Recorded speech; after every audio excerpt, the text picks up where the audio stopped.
Alright, ladies and gents, as ever, my name is Shane. That's Shane's Games, and tonight we are going to be playing Hotel Dusk Room 215 for the Nintendo DS. This won't be our first time playing it, so if you want to see how we got to where we are tonight, or check out some of the games I've played in the past, being obscure, unusual, or nostalgic, feel free to check out my YouTube channel. But for tonight, let's go ahead and get into the game, shall we? I don't know how to really summarize it. I'll summarize the whole game because I don't know how to summarize yesterday because yesterday got weird. So basically, we are playing this guy right here, Kyle Hyde. He's a former police officer. Right now he is a door-to-door salesman, but he's also on a secret quest for vengeance against his former police partner who went rogue. And he went to this hotel in the middle of nowhere in Los Angeles to do what appears to be a nothing delivery. But instead, he keeps finding things that link to his past. So he may have completely inadvertently picked up the trail of his old partner. So that's what we're looking into right now. Iris is the worst. I really don't know how she is that bad, but wow, she is that bad. She truly is. Alright, so I'm going to see if there's anything... We just got up to the roof last time. We've never been up here before, so I'm going to look around a little bit. See if there's anything worth seeing up here. Sure doesn't look like it, though. It's just sort of big and empty. It's my pager. He's a guy, and some things happen, and then, like, this one thing was like, whoa, and now we're like, basically. Yeah, pretty much sums it up there, fellows. Joda, greetings. How are you doing today?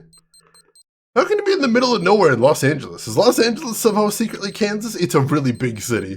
So it's the outskirts, more than likely. Better call Rachel. Alright. Well, we've got our first task for the chapter. Head to our room, call Rachel, see what she needs. Also, I need to stress, because the time span of this game, Rachel has called us, like, we've had to call Rachel like 3 or 4 times in like 2 hours. That's a little excessive. It's a bit weirdly excessive, I think.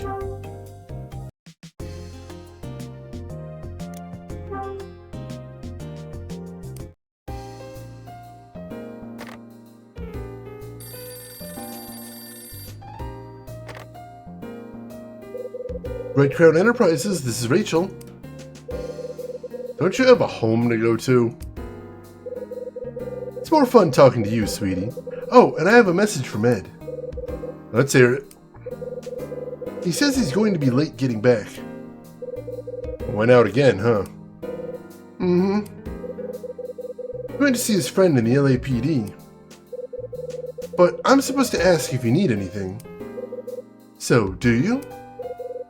Not right now, but... But what? Come on, Kyle. If there's something I can do, just ask. Alright, I need you to check something for me. You got it, handsome. What am I looking for? I need information on a man named Osterzone. That's a name? Yeah, Osterzone. Guy's a painter. Did a picture called Angel Opening a Door. Well, aren't you cultured? Alright, sweetie. I'll call when I find something. Kinda curious why you need info on a painter, though. Tell you later. Really? You will? I'm looking forward to it. Just get on it. Oh, yes, sir. See you, Kyle. Yep. Kyle is not in the slightest cultured. Not even a little bit.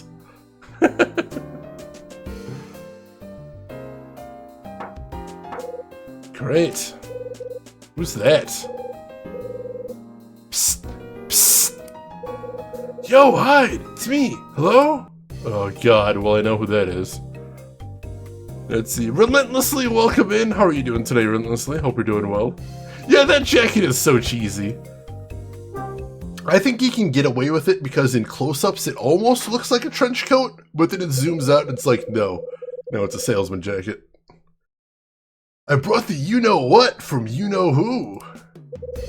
I distracted Dunning and borrowed the spare office key, just like old times. Anyway, here you go, my man. The key to room 217. Alright, good. So, for anybody that missed it, this is the room that was used 6 months ago by a guy who put his name on the register as Kyle Hyde, which we think might have been his ex-partner Bradley. And for some reason, the room hasn't been used in the last 6 months. Excuse me. So we're hoping we might actually find some information in there. Let's see. Relentlessly alright, had to spend a night at your parents' house last night. Not saying being around my dad stresses me out, but I had a headache for 24 hours straight. Look, you can love your parents and still be driven to this point of insanity by your parents. Both of them can be true, most definitely. Well, I hope you end up feeling better by the end of today. I'll keep my fingers crossed for you. Thanks. Now I can get this show on the road. Just don't get nabbed by Dunning or Rosa, okay? You can't let him know I boosted that key. Don't worry. If I get caught, I'll do my time like a man. Hey, tell me something. You learn anything about that fountain pen? Nah, man. Asked Mr. Smith about it, but I struck out. Said nobody named Alan's been here in the last couple of weeks or so. Yeah? Who do you think it belongs to, man? I don't know, but I'm gonna hold on to it for a bit.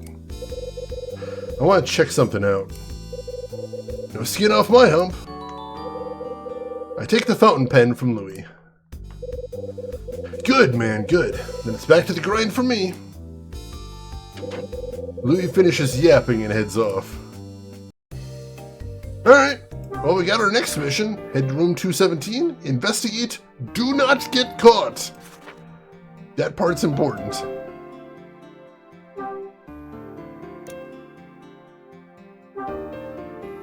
We already know we can get kicked out if we piss anybody off, so we gotta be very careful there.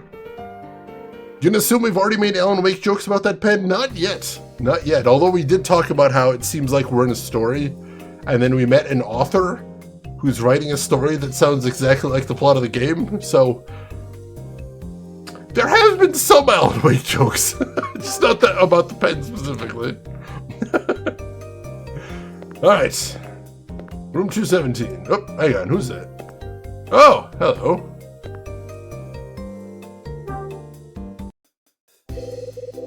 What are you doing? I'm not doing anything. And it looks like I should be asking you that with the way you're skulking around. Keep asking questions, see where it gets you. Oh, forget it. What do I care what you're up to? Jeff goes back into his room and shuts the door. Moody little punk. Alright, so I'm still making a register of where everybody is staying, so it looks like 213 is Jeff. Who is also pretty terrible. Not as bad as Iris, but he's pretty terrible. Hey, BlackRock, welcome in. How are you doing today? That's not suspicious at all, and I'm sure that's all fine. Yeah, it's all fine. I'm sure it won't ever come up at all. All right. Anybody else in the hallway? Nope, we're good. Let's see. Use room 217 key on knob. All right. Ready to relax and watch some Shane? Excellent. Glad to have you here with us, BlackRock. All right.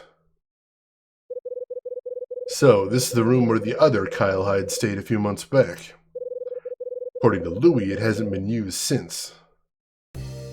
Well, at first glance, it looks like it's, you know, still sort of in default room state here. Nothing too exciting jumping out at me.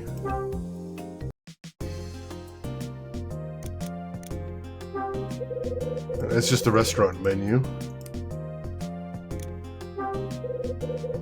What's under the TV? Oh, it's a fridge. Nice. It's a dresser. Ooh, hello. There's some hotel letterhead here. Several sheets have already been used. It's a hotel envelope. There's a lighter in the drawer. This... I've seen this before. Now I remember. This is the lighter Bradley always used. How can he tell? I don't see any distinguishing marks on there. This is proof. Now I know about the guy who stayed here 6 months ago. It was Bradley. That looks like a basic-ass Zippo. How does he know? The twins from The Shining! Oh my god. So creepy. His Bradley senses are tingling. The Zippo, it smells like Bradley. I know that smell anywhere. That's the smell of my partner. That sounded weird when it came out. It sounded better in my head. There's a painting on the floor. That's weird. Why is it there? It's a painting of some apples.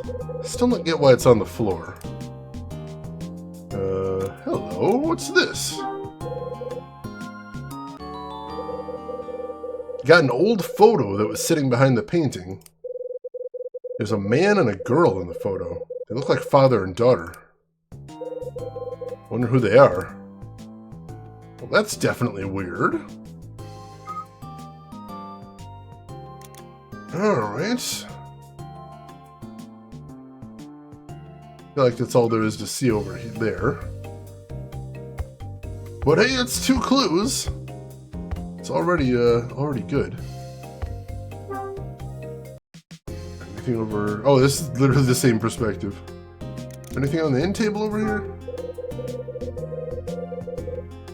No, there's not. The taste of a liar! That does seem incredibly Kyle Hyde. Anything in the bathroom? This is the shampoo of a killer. No. Thought there might have been something on the counter right there, but there's not. Alright, well, in that case, I think that's everything to see in here. Alright. Let's go head out then.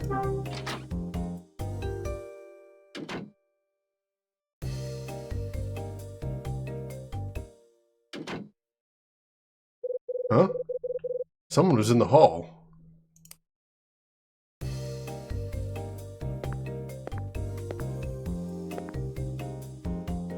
Someone just went back into the room, I think.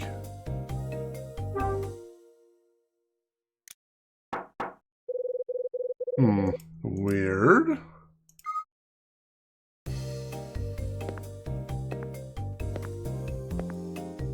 Who's just out in the hall then?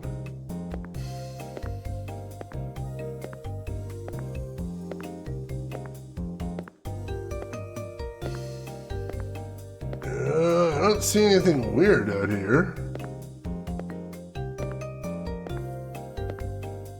Nobody's peeking out of their doors or anything strange like that. Oh, wait, hang on. Why is 214 or no? Why is Kyle's room ajar?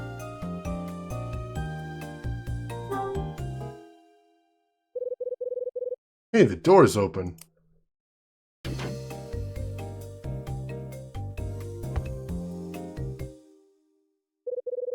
The floor is wet. It's coming from the bathroom? Why is the floor wet? Oh no. I get a bad feeling, chat.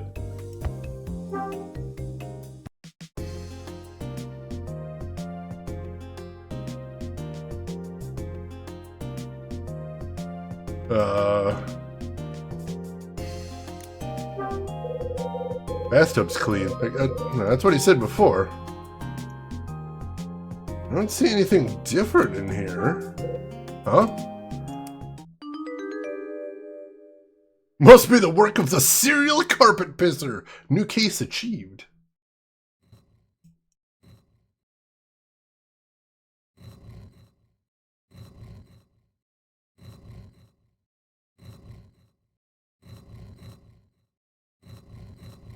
Come on. Come on. How is that not good enough? Just... There we go.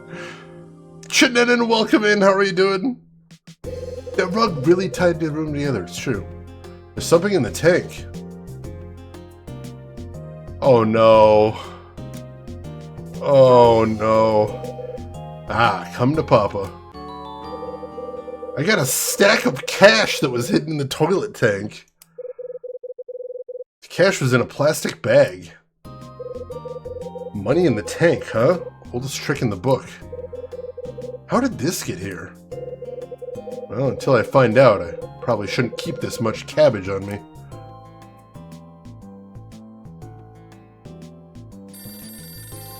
Oh, what now? Phone again. Now the question is, did someone come into the room to get that, or did someone just stash that?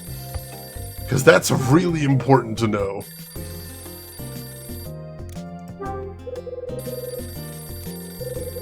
Better answer that.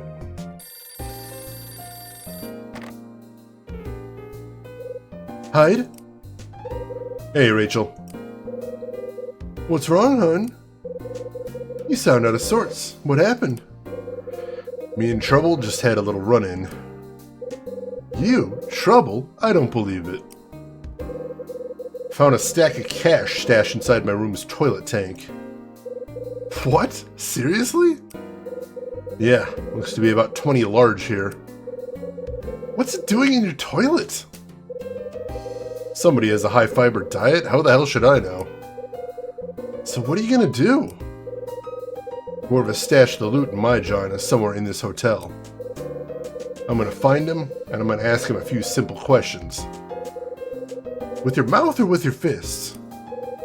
Don't go and do anything too crazy, Kyle. Last thing we need is for you to get caught up in something dangerous. Don't worry, your pretty head. I can take care of myself. Asking for moderation will get me nowhere, right? Hey, moderation's my middle name. Now tell me about Osterzone. I got a friend who works in an art museum. She's looking into it. I'll give you a call as soon as I hear anything about your mystery painter. Do it. Talk to you soon. Yeah.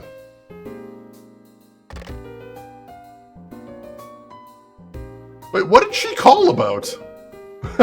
She didn't have anything to say there. Why did she call us? Alright, what next? Wonder if anything else is going down in the hotel. Think I'll wander around and see what's what. She called literally less than 10 minutes ago in game time. What the hell? Turlet tender, Jesus Christ. Shenanigan, you have eggs on toast beside bacon? Oh, it sounds so good. She called about exposition. She didn't even have much of that. She didn't have the answers we needed. It's so weird. Eggy toast.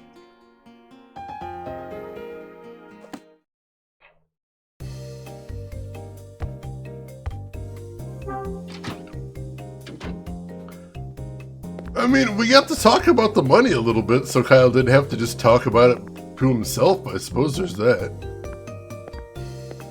Anything happen out in the hallway? Let's see. Do I have the answers you need? No, but I do have news for Genshin players. Interesting, interesting. What you got? I know we have some in here. Ooh, free private gems. That's always a good thing. Alright. Bar's not open yet. We can probably pop over to the restaurant if nothing else is happening.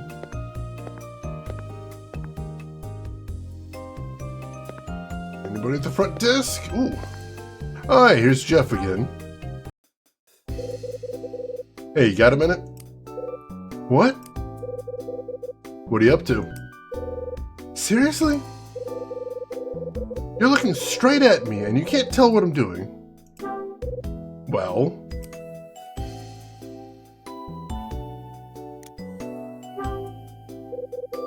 You got business with the front desk?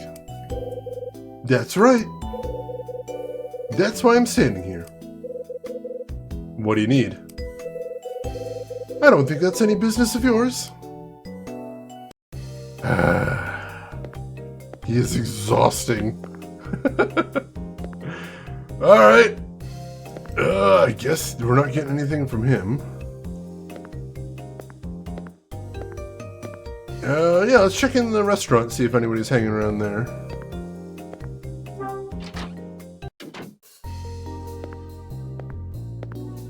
Maybe pop into the kitchen, bother Rosa.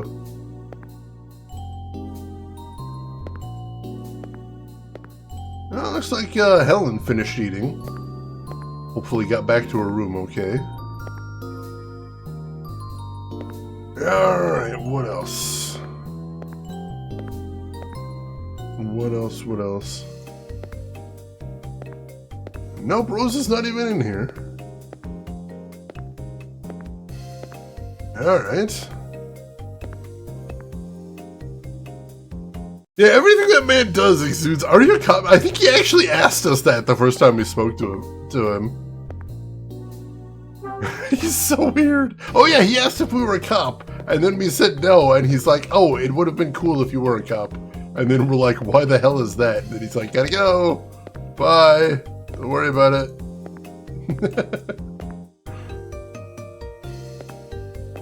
Alright.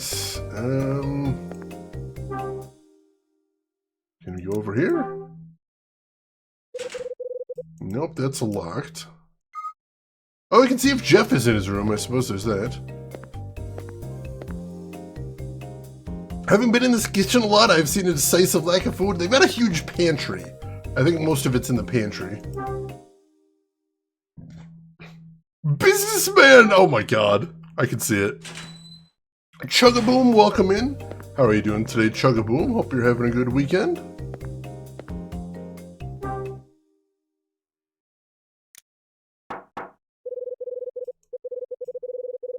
Knock, knock, knock. Is there a party someone didn't tell me about? Louis is not around. The latest French fragrance. Alright.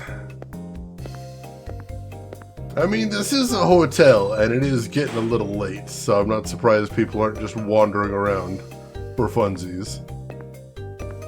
Well, we're wandering around for funsies.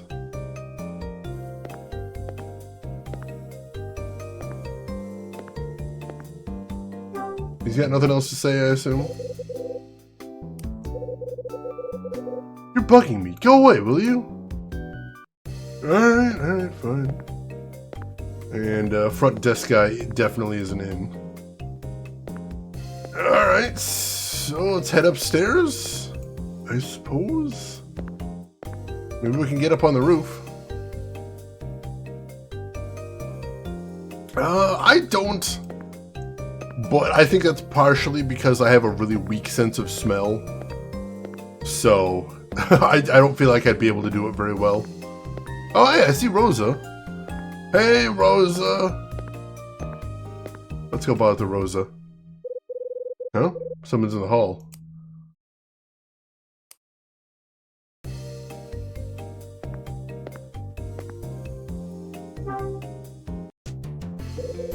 Oh, it's you. What are you doing? I had some business with Summer, but where is he? I don't know. He's not in his room. Oh, things are never easy for Rosa, let me tell you. Gosh darn it, I have to get back to the kitchen right away.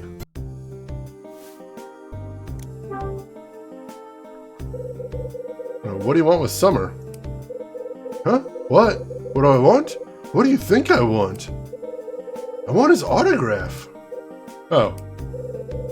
That's right. It's not often we have a best-selling author stay here. You gotta strike while the iron's hot, you know? Sure you do. Wait a minute. Now wait just 1 minute. Your showing up has given me an idea, Mr. Hyde. This doesn't sound good. Oh, hush now. Here, I want you to take this. What is it? It's one of Mr. Summers' novels, of course.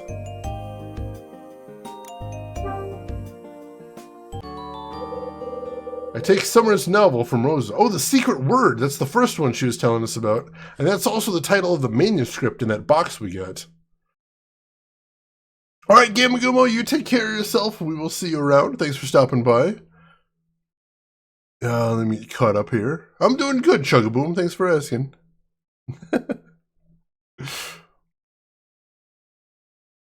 Let's see. Shenanigans you did, but they discontinued the scent you like. Fair enough. Falls, you do cologne if you're going out for an event. Makes sense. Let's see. LTG, you too have a weak sense of smell.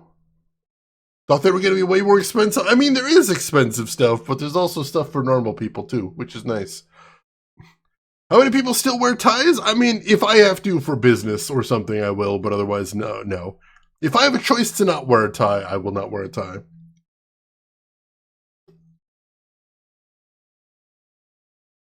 I will tell you something, though. My old roommate bought me the best tie I've ever seen in my entire life.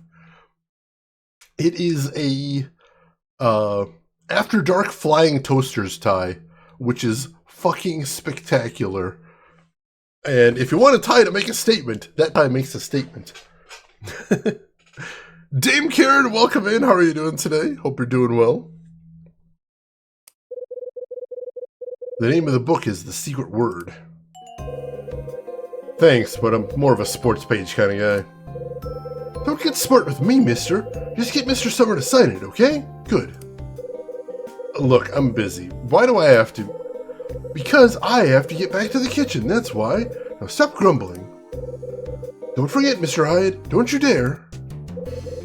Look, I'm not... Wait a second. Rosa turns and rushes away. Damn it. 7:20 p.m. Mano, welcome in. They are weird. It's true. Fashion is fashion, I suppose. Alright. So I've got that book. I'd like to take a look at it, but something tells me the game's not actually going to let me take a look at it. A tie with a tiger on it. I like it. That is clever, Shannon. I like it. I dig it. Now I'm wondering if someone made a game out of that video. It feels like it, doesn't it? I love this art style, though. It's so pretty.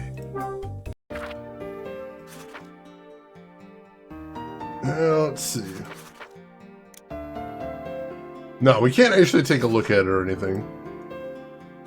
Excuse me. Well, I guess let's poke around a little bit and see if we can find our author friend. That is kind of the vibe of this game sometimes, is wander around and see if you bump into anybody. But hey, it worked to help us find Rosa, so that's something.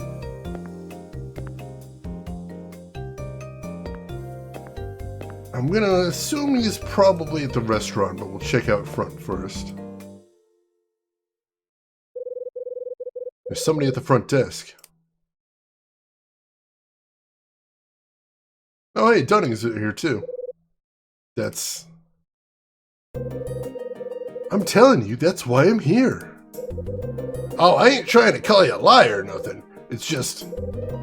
It's been stolen. There's no doubt about it. Well, let me see here. I demand that you start looking. I want this hotel searched now. Look, son, Mr. Angel, do me a favor, will you? Take one more look through your things. No, I've looked enough, you corn-fed hick. Why am I standing here repeating myself? It's been stolen. Do you understand what I'm telling you? Get off your lazy butt and start looking. Keep your voice down. Ain't no need to start in with the screaming and hollering. You're just gonna get the other guests all in a panic. Like I care. Besides, it's too late to worry about that. Look, that guy's already heard, and he hardly seems panicked. Eh? Something happened?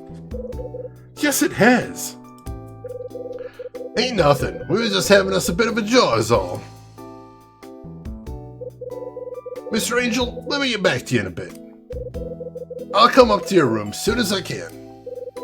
Don't make me wait. Jeff storms away from the front desk. Hey, Port Jams, thank you for a 6-month resub right there. I appreciate all the support. Person screaming about the DLC for Alan Wake 2 at midnight nonstop. I'm sorry, it's probably me. I can't shut up about it. Is Take On Me on Twitch things? No, they shut down Twitch things. Which is insane because they're owned by Amazon, and Amazon owns a mountain of music licenses. But no, they, for some reason, decided it wasn't worth their while. So no, Twitch Sings is no more. There were a lot of people that still were using it, but it's gone. It had a really big following on Twitch still. I know a lot of people that still used it regularly. It's kind of frustrating.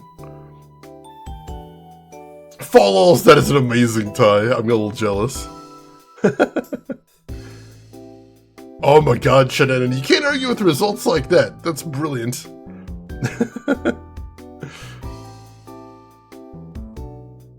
Yeah, bring back Twitch Sings. That was so clever. So yeah, what was that about?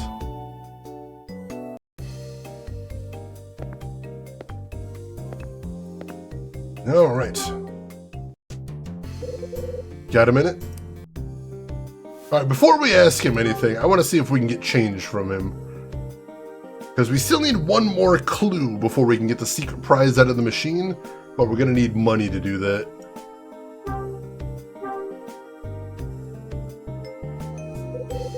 You need change? Fine, fine, but just this once, you hear? Alright, we got change.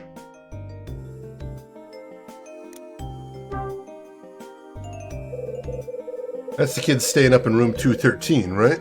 Jeff Angel? Yep. What were you two chatting about? Ain't nothing. Nothing at all. Forget about it, will you? Hold it. Something happened? Nope, nothing. That's a lot of yelling for a bunch of nothing.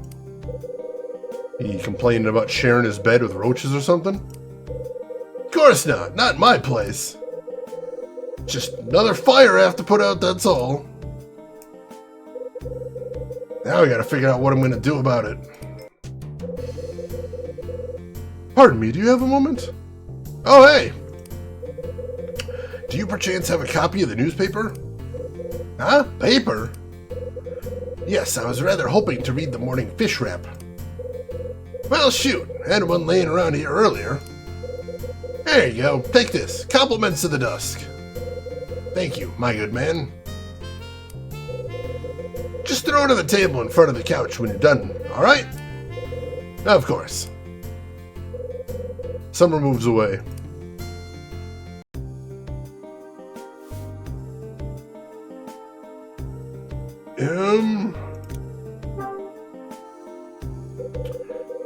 So what's Jeff's problem? Well, to tell you the truth, I don't want to get the other guests all up in a lather, see? So let's keep this between me and you, okay? Sure. Sounds like something's been stolen. Guess Angel Boy went down to the restaurant for a bite to eat. When he got back to his room, he noticed something missing.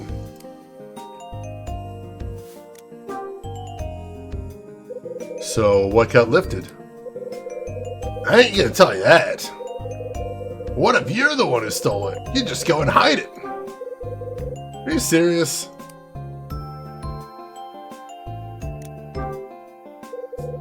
You think I had something to do with this?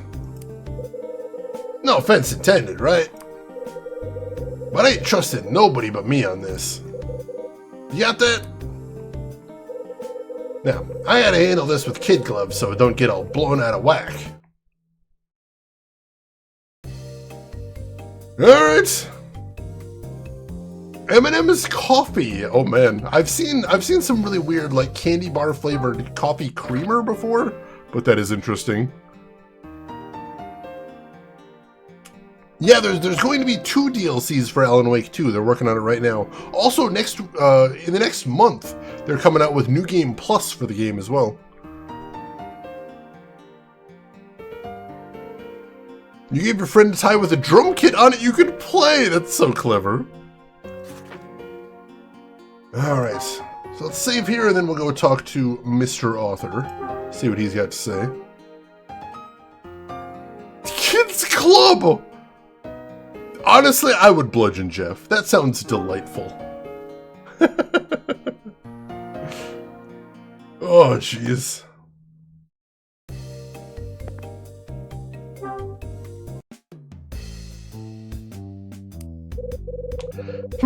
Sometimes I fear for our future generations.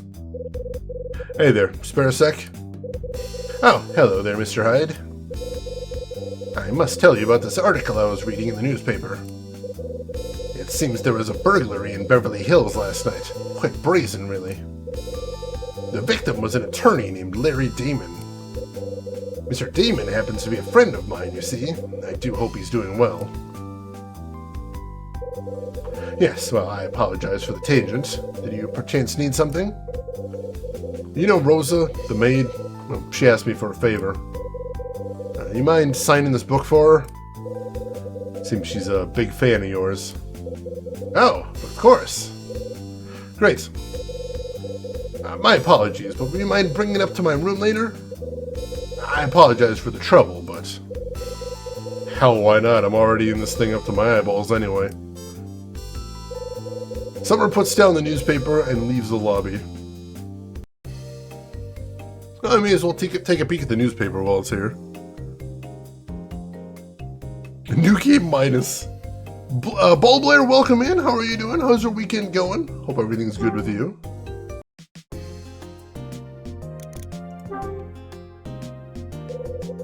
There's a copy of some local rag on the table.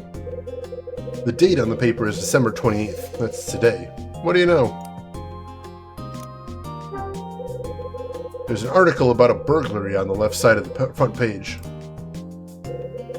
Home of prominent Beverly Hills attorney burglarized. The Beverly Hills home of attorney Larry Damon was burglarized last night. Police say $20,000 and a pistol were taken from a safe in the study. Didn't Kyle say that was 20 grand in the toilet? Somebody stashed there?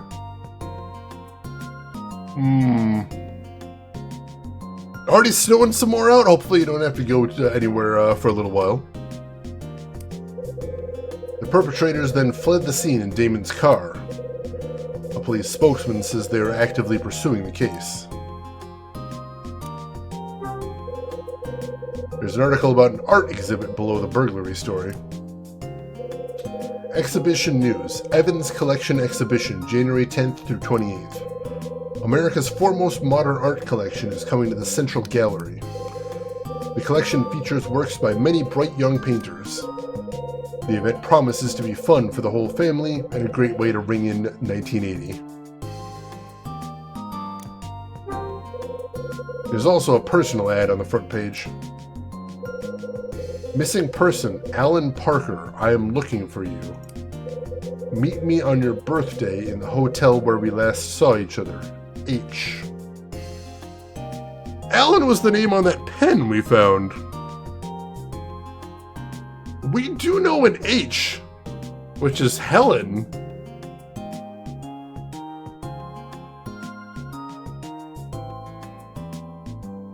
And Helen's the one that wanted room 215 where wishes come true. That's weird. It's not coming together yet, but there is a lot happening here. It's very complicated. Alright. I think that's everything to see here, and we already got that sticker, right? Let's make sure that one is plus 14. Yeah, it's the first one we got. Alright,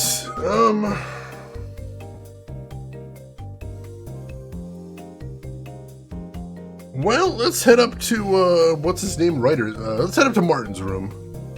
See if we can get that signature. And it is now 7:40. Time it do be passing.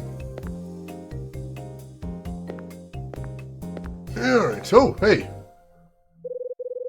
Rose is cleaning. Shouldn't she be cooking dinner? Stop! Stop! I'm cleaning the hallway, Mr. Hyde. You'll have to wait. Look, I just need to get through here. I said wait! Now wait! I'll be done in a little bit, okay? Fine. But I'm glad to see you anyway. Did you get Mr. Summers' autograph for me, like I asked? I asked him, but I don't have it yet. You don't? Why not? What's the holdup? Land's sakes, it's not hard. Don't growl at me about it. Want it done fast, should have done it yourself. Hell, Summer just walked by a few minutes ago. You walked through here? Mr. Summer? Really? Yeah, I was just talking to him by the front desk. Stop teasing me, Mr. Hyde. I've been in cleaning for longer than that. Mr. Summer did not come anywhere near me, and that's a fact. Wait, that doesn't make sense.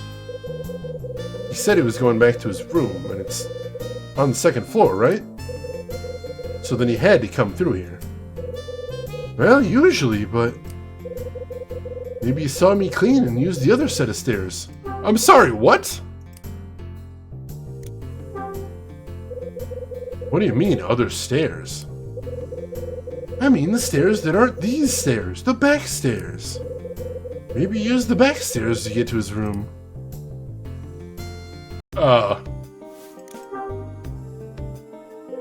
So, where are the back stairs? Just go out the door in the lobby and head down the right hallway. You can't miss the stairs. They go up to... well, they go up to the second floor, of course. I bet Mr. Summer used them when he saw me cleaning these in here. Mm-hmm. Got it. You can go ahead and use them, but you have to remember something. The door to the stairs is locked on the second floor side. Don't forget about my autograph, alright? Promise me now.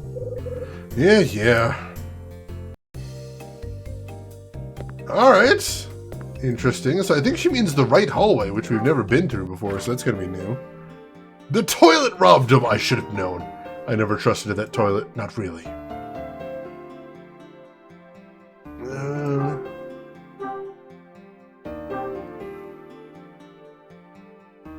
I fully expected her to say, they're in the back, obviously. I would have been so mad. A lot of the characters in this game do that, where they stretch out all their answers, so you have to ask them like 5 questions to get one answer. What other stairs? The back stairs. Where are they? In the back. Where in the back? Yeah, the door's open now. Yeah, there's stairs right there, alright, but we're also going to look around a little bit. Tukos, welcome in. How are you doing today? Or we're just literally going to go up the... oh no, here we go. I guess these are the stairs Rosa was talking about. Let's snoop first. Let's snoop. There's Dunning's room.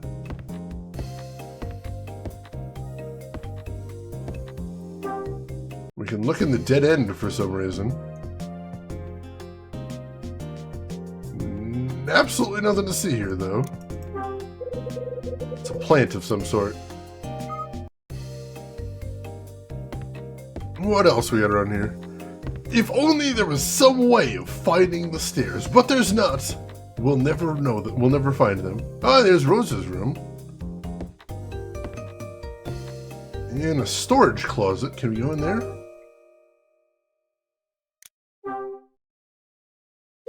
Nope. Locked. Question is, are they locking me out or someone else in? They're locking you out. Don't make it weird, Kyle. Nothing to see in the corner there.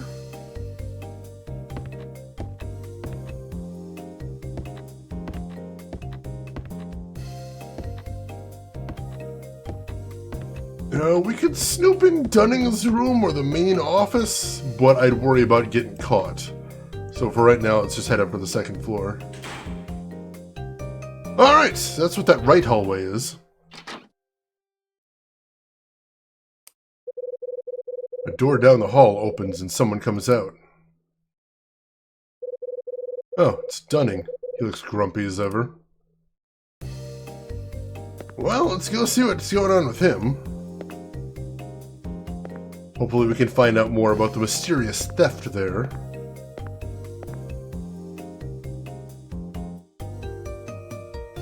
I would like to know more about the Alan Wake 2 DLC. I'd be surprised if it was this early, though.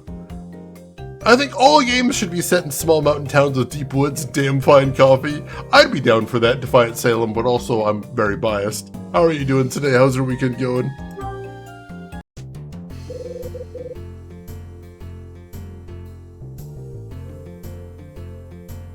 Evening, Mr. Hyde. So, what's behind that door? It's not a guest room, is it? Huh? What is this, 20 questions? Just a utility closet, since you have to know. Yeah? Yep, it's where we keep stuff for cleaning and so forth. I was just trying to find some things. Your bellboy lose more packages? Real comedian, ain't you? No, not this time. To be honest with you, I'm in a bit of a pickle. Why is that? Well, some hotel equipment has gone missing. Oh god, please don't ask about the crowbar and the screwdriver. What's missing? Some tools from a toolbox I keep in the linen closet. Oh, someone noticed they're gone. Put them all together and I bet they ain't worth 2 bits, but still. I'd like to find the thief and take it out of his hide. Maybe I'll get lucky and whoever took him will just put him back. Stranger things have happened. And some things have vanished from my office, too. No matter if those get returned or not, I find the thief, he's out of here. That's so. Bet your ass. And to top it off, I got still more crap to deal with today. Now it's a nutcase guest. Nutcase, huh? You must be talking about Jeff. Yep, that's the one. Oh, I need some punk shooting off his mouth about how something got stolen. Hey, Sailor Midgard! Welcome in. How are you doing today, Sailor Midgard? How was your stream? What were you playing? Tell me everything. Excuse me. And for anybody who doesn't know me, my name is Shane. That's Shane Is Games. I play the obscure, the unusual, and the nostalgic. And today we're playing Hotel Dusk Room 215 for the Nintendo DS. And it's wild. I'm really enjoying it. Let's see. Defiant Salem currently trying to move all your stuff around so that the dark things in the lodge don't get me. Fair enough. Considering getting help for my obsession with Alan Wake 1 and 2, Rambo First Blood, and Twin Peaks, that's a nice set of entertainment for the weekend right there. I dig it. I dig it. Also, Finkelroy, those emotes. Oh my god. Oh, playing Lethal Company with friends. I see everybody's playing that these days. How are you enjoying it? How did it go? Get some wins, I hope. What got stolen from Jeff? Cash. Money, huh? Couldn't be. Yep, now he's telling me I gotta search every guest's things. I tell you, I got a headache the size of Texas. Do me a favor and keep your eyes open, will ya? You see anyone acting all suspicious, you let me know.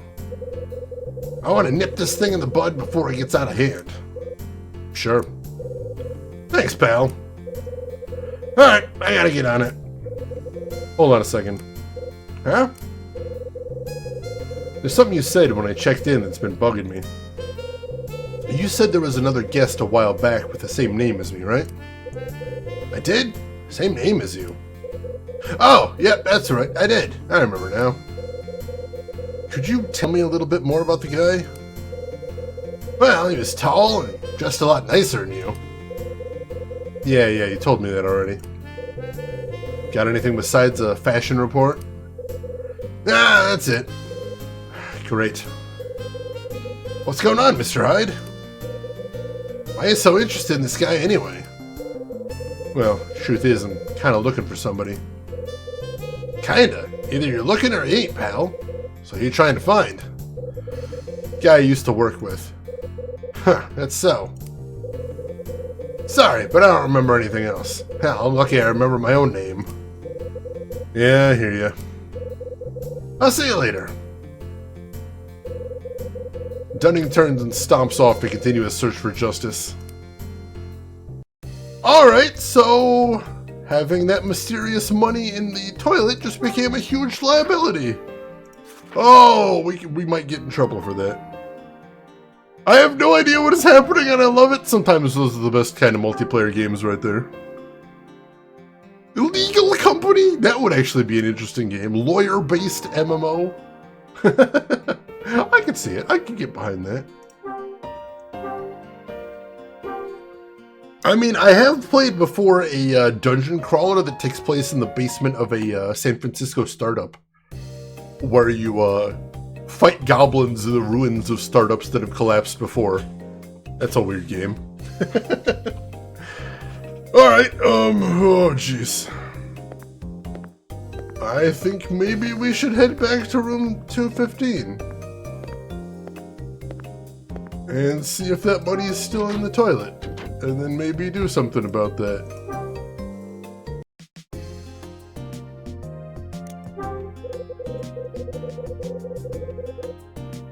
I guess we can't at the moment, but I'm really worried about leaving that in the room, especially if Dunning does get it in his head to search all the rooms. That would be a disaster. But we got nothing else to do at the moment. Oh no, we need to check in with Martin. He should be in room 211. So let's go knock on his door, see if he's around. The Tomb Raider remasters and Stalker 2, good choices.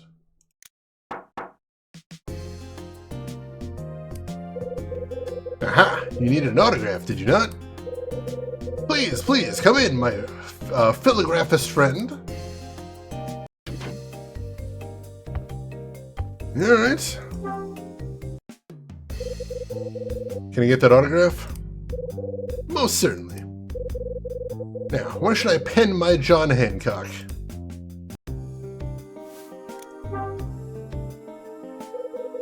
You get asked for autographs a lot? Oh, yes. I'm afraid it's become part of my daily life. There are so many fans who wish for me to sign this or that, you see? And the requests to have photographs taken together are numerous as well. To be frank, there are times when it all wears quite thin.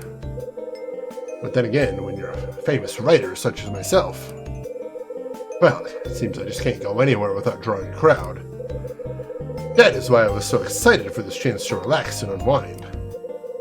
I had hoped to find solace in this unknown hotel, but some things never change. Keep talking.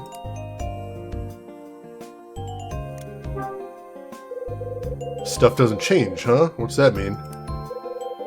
No matter where I choose to stay, I'm soon exposed as a famous novelist, you see?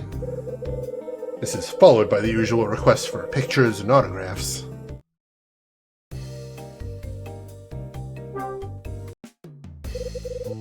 Got a minute? Did we already get the signature? I don't know if we did. Here we go. I know, I've never seen that word before either, but as soon as I saw it, I'm like, oh, I bet that means autographs. Interesting. That's a very fancy word. I probably will not ever use it, but good to know. Good to know. Sign this, will you? Yes, certainly. Let me just take up the pen and... Wow, I was certain my pen was just here. How odd. What's the problem? Unfortunately, I seem to have misplaced my pen. Bother, I can't very well sign anything without a pen, now can I? Well, we do happen to have one on us, so, you know, that's handy.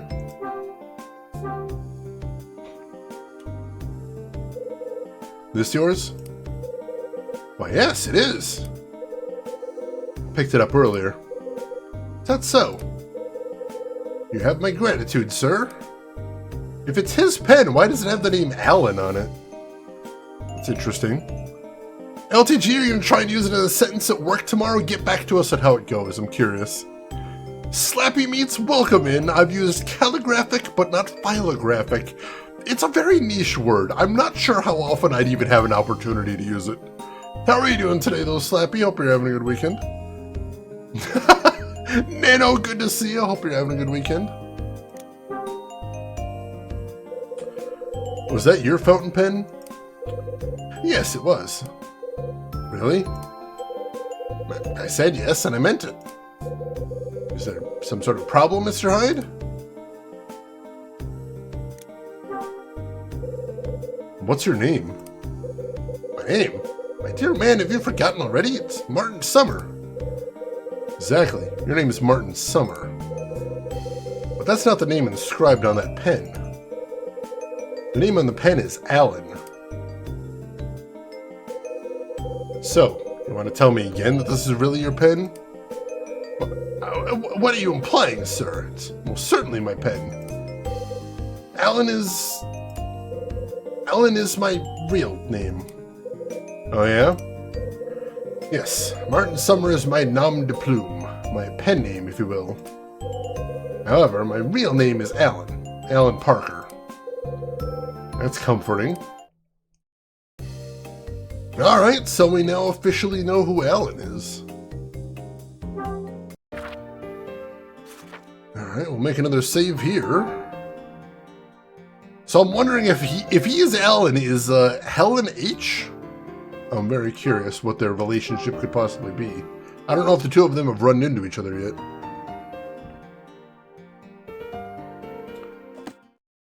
I like how Collins' dictionary defines it as the collecting of autographs, especially those of famous persons. Yeah, what other autographs would you collect? That's interesting. Ooh, what kind of systems are you playing, Slappy Meats, if you don't mind me asking? You need to wake up, Martin. Maybe your dad did some modeling for this game back in the day. You never know.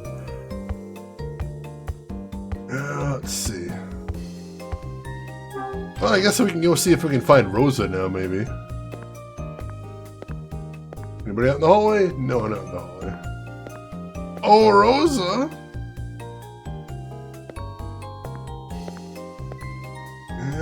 Maybe she's over by the restaurant. Kyle was just saying maybe it's about time for her to start cooking dinner. Weirder things have happened, honestly. Yeah, especially in this stream.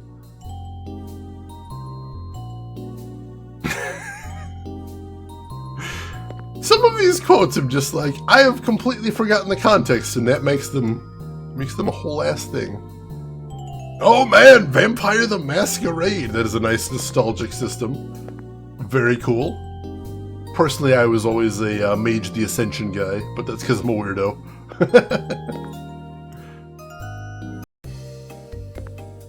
I don't see Rosa in the kitchen either. I suppose we do know where Rosa's room is now. We can try taking it straight to her room.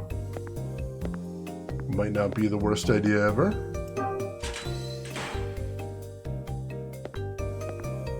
Let's see. Yeah, let's try heading over there. So we go to the lobby. And then to the right hallway.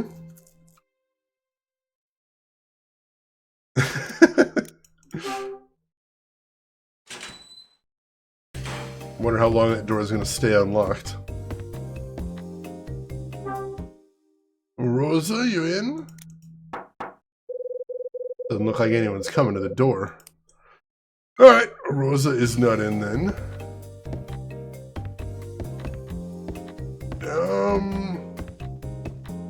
Should we go put things back in the maintenance closet? Make sure we don't get caught later on? That might not be the worst idea ever.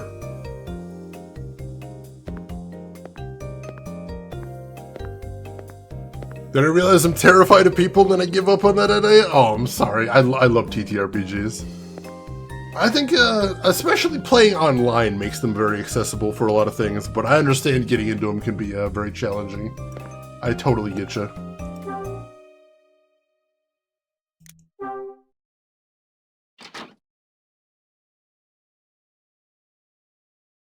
Alright, so we can't get back into the storage closet. That's good.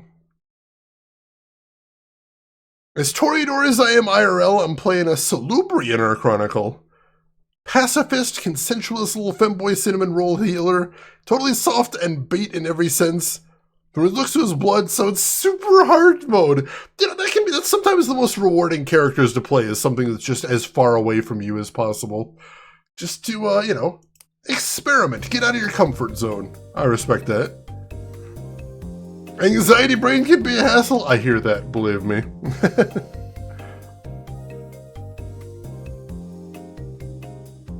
I'll have to check it out later, Board James, but thank you.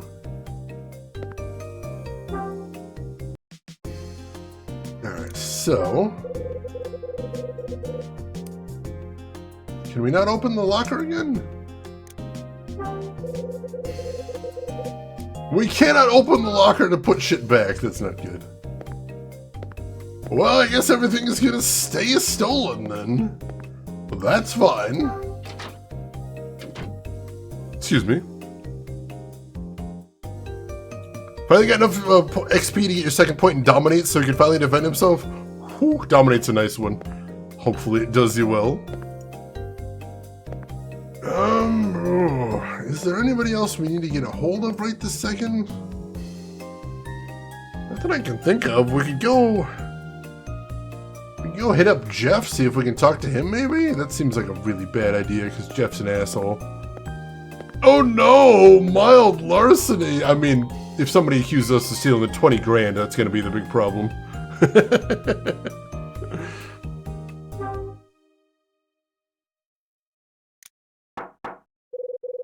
Guess nobody's home. Alright, no dice there. What do you want me to do next game?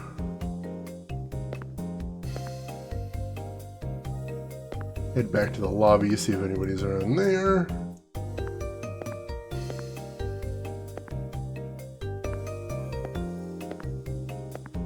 Nope, nobody around up here.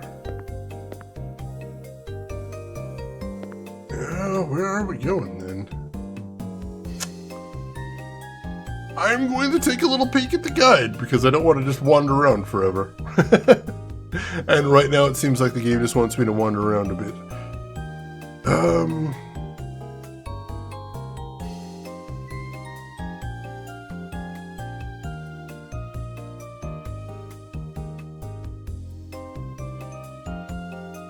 Let's see, so we did... Yeah, we've done most of this right here.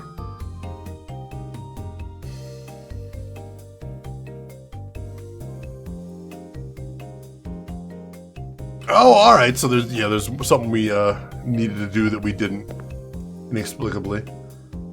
I forgot one of the rules of this game is generally keep talking to every person until they either leave or tell you to go fuck yourself.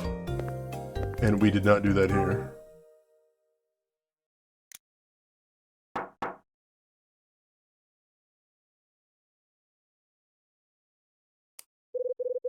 It's Kyle Hyde. Please come in.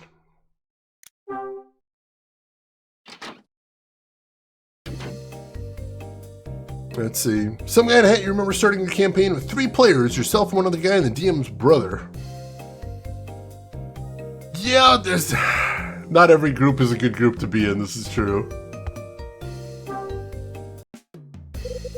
Got a minute? We don't have any questions to ask him, though. Did he finally sign the book? I don't know if he did. Oh, he didn't actually sign the book after all the shenanigans with the pen. Sign this, will you? Of course. Summer signs the book. Takes his time about it, too. Is this acceptable? I must say, securing my autograph is not usually such a simple task. Normally there are lines to be awaited and such, but let us consider this a favor.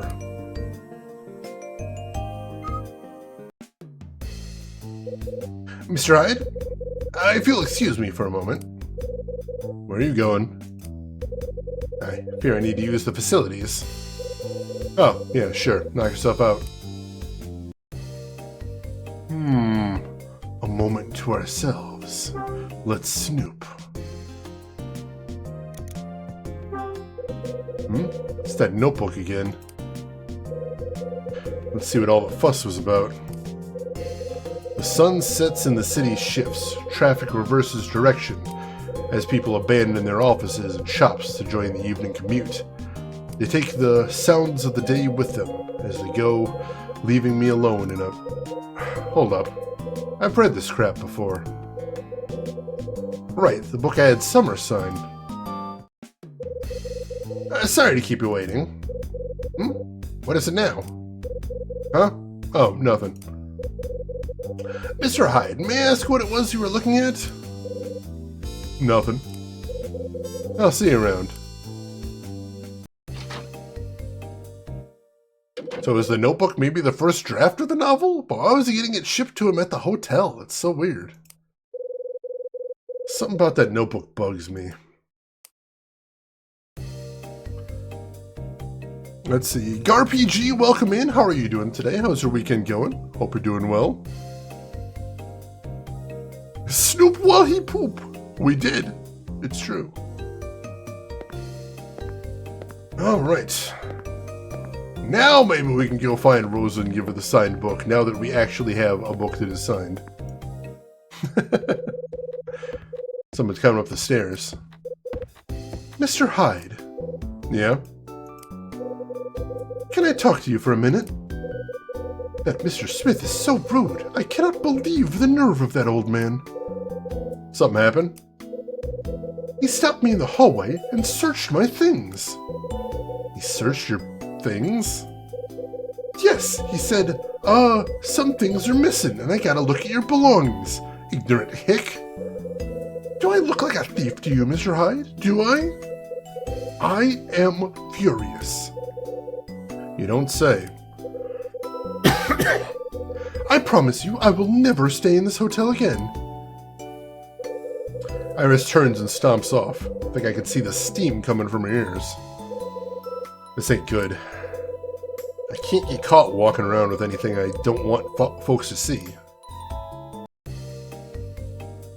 Oh, back to the room. Back to room 215. Do we need to stash some stuff in the suitcase, maybe? Possibly? What am I fighting for?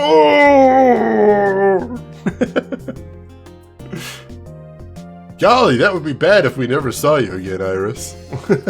What a tragedy.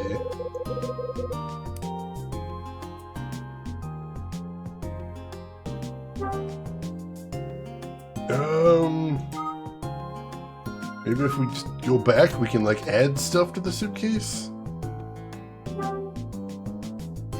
Let's see. Use crowbar with suitcase. Not gonna get anywhere using that right now. Dang it!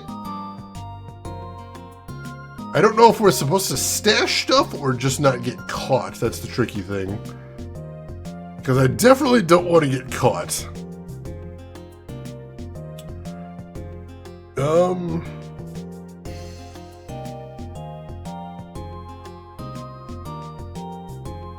Well, maybe we can put the tools back where we found them, because that is the thing he said.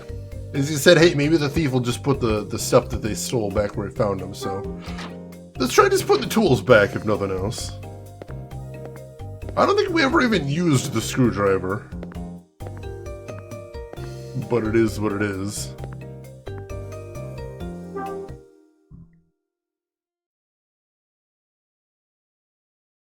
Alright.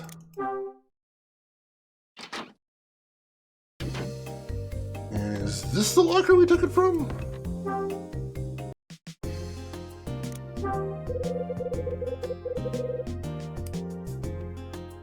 Here we go. Alright, so... use crowbar with toolbox. No? Do I just do it in the locker in general? Or was the crowbar not in there? Or maybe I have to use the toolbox first. There's a toolbox on a shelf in the locker. There we go. Now I think we can use this stuff. Use crowbar. Time to return this crowbar to the toolbox. Okay, that takes care of that. Alright, what else did we take out of here? We took the screwdriver. Go ahead and put that back. Better put the screwdriver back in the toolbox. You and I never saw each other, okay? Hope it's not a snitch. And lastly, the pliers. Okay, pliers, time to go home. Thanks for your help. And done. Alright, I believe that's everything we took out of here.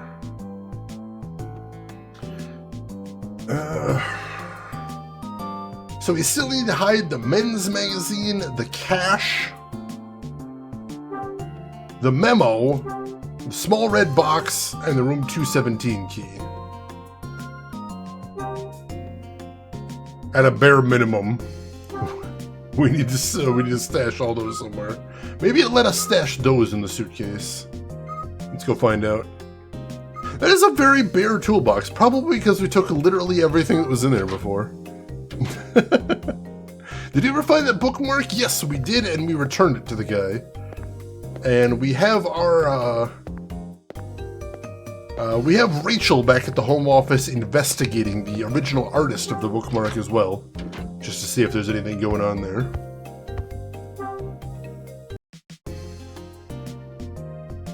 If that's all you had in the toolbox, you just buy a new toolbox, that's fair. Oh yeah, we're gonna need to save after this as well. Let's see. Use men's magazine with suitcase. No, can't do that. Do we need to open it up first?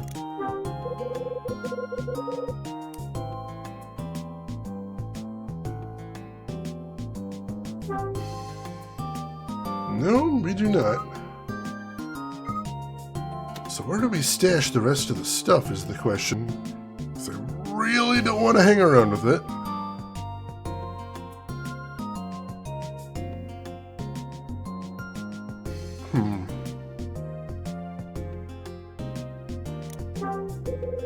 Right, hang on. Don't click on it again.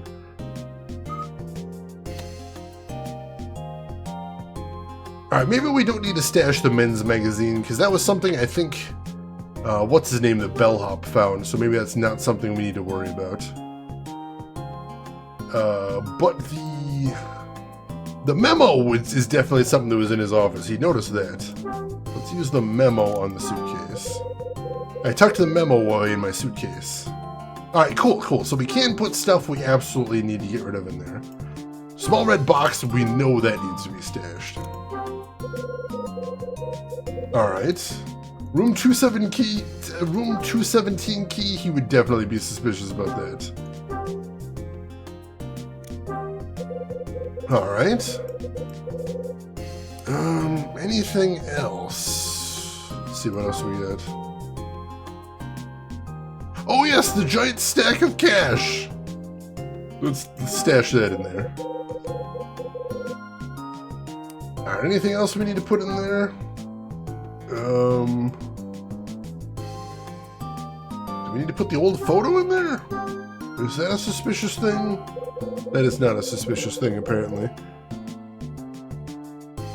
Let's see, have you had to do any emulation workarounds yet for puzzles? No, thankfully. I think that was the one really bad one.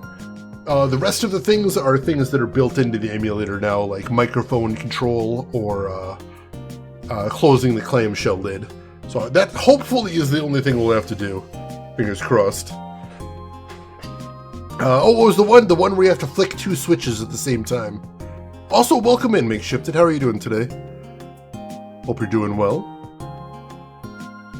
Just say the giant stack of cash over here. I'll take care of it for you. Press an X to doubt. Alright, so I think we're good there, but we are definitely going to save before we leave this room. Relentlessly has redeemed Invest in a Harvester sequel. And BlackRock has redeemed Invest in a Harvester sequel. So I think this is a really interesting gimmick that I think a lot of games could use, where you have a character search you for contraband, and you get in trouble if you actually have any contraband on you. So what we can do is we can have periodically bump into characters that do search you and see if you have anything that you shouldn't have on you. Kissa has also redeemed and invested in a Harvester sequel. So here's what we do. We have certain items are marked as contraband, and you get in trouble if you have them on you. And anything else, you're good. But here's the twist. We have a couple characters in the game that are shady, because it's Harvester. Pretty much all of the characters are shady. And what they're going to do is they're going to reverse pickpocket you, Fallout style, anytime they see you. And just like in Fallout, you have no idea when someone has reverse pickpocketed you, unless you sort through your entire inventory, which, as we already established, will be hundreds of items long. So you'll probably constantly have contraband on you, and you'll just get wrecked every time you get searched for it. Whoops. You'll be like, oh, I don't have anything, I just have a screwdriver and some scraps of paper. And they're like, wow, it says in your inventory is 20 pounds of cocaine. And you say, what? I didn't... What? Why did you... Also, if they ever encounter you and you have an empty inventory, the cops will just plant something on you. Because that's kind of realistic, and we want realism in Harvester. That's very important to me. Very, very dear to my heart, realism in games like Harvester. I know, you're all thinking it's brilliant. You're welcome. Always more realism, just realism, not more fun. Games are fun enough. We need realism now. Realism. Alright, Rosa. We're looking for Rosa.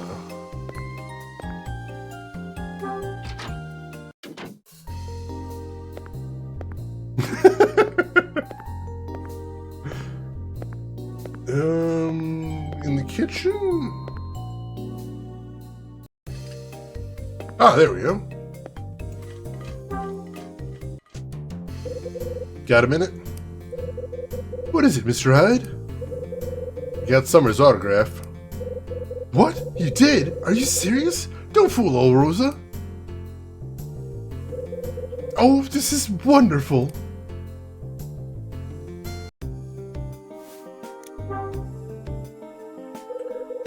Getting Summer's signature really made you that happy? Of course it does. That gives me 50. And 50 is nothing to sneeze at, let me tell you. 50 what? Autographs, silly. I'm an autograph hound. I collect famous signatures. And Mr. Summers is number 50. Got a thing for famous people's handwriting, huh? I wouldn't put it that way, but yes, I suppose so, yes. I got my first one while waitressing at a little diner in Santa Monica. Funny enough, it was another novelist. I think it's been 16 years. Well, I've been picking them up here and there, and now I've got 50. You can see why I'm so happy now, can't you? So, where's my book? You always were a kidder, Steve. Alright, I need to blow my nose real quick. I'll be right back. Don't go anywhere, folks.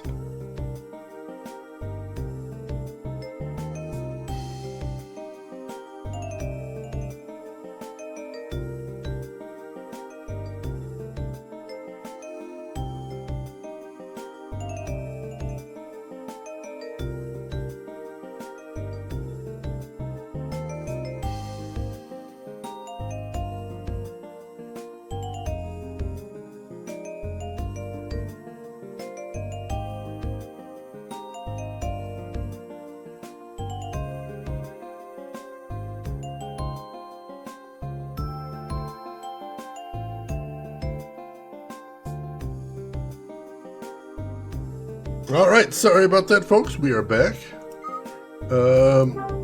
Rosa. Rosa wants her book. There we go. Here you go. Thanks. Where is it? Is this really his signature? You didn't write this yourself, did you? Forgery is in my bag. I'm just teasing you. I know for a fact that this is really Mr. Summer's autograph. See, Mr. Summer has a particular way of signing his name. I read a magazine interview where they discussed his distinctive penmanship.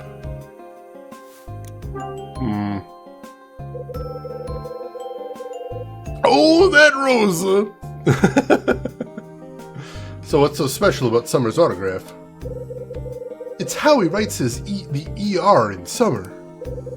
Look closely and you can see how distinct it is. I guess. So his ER looks kind of like a U. I guess. Black Rock Phantom, thank you so much for the gift sub to some guy in a hat there. Gift sub number 15 in the channel. I appreciate the heck out of that. Thank you for all the support.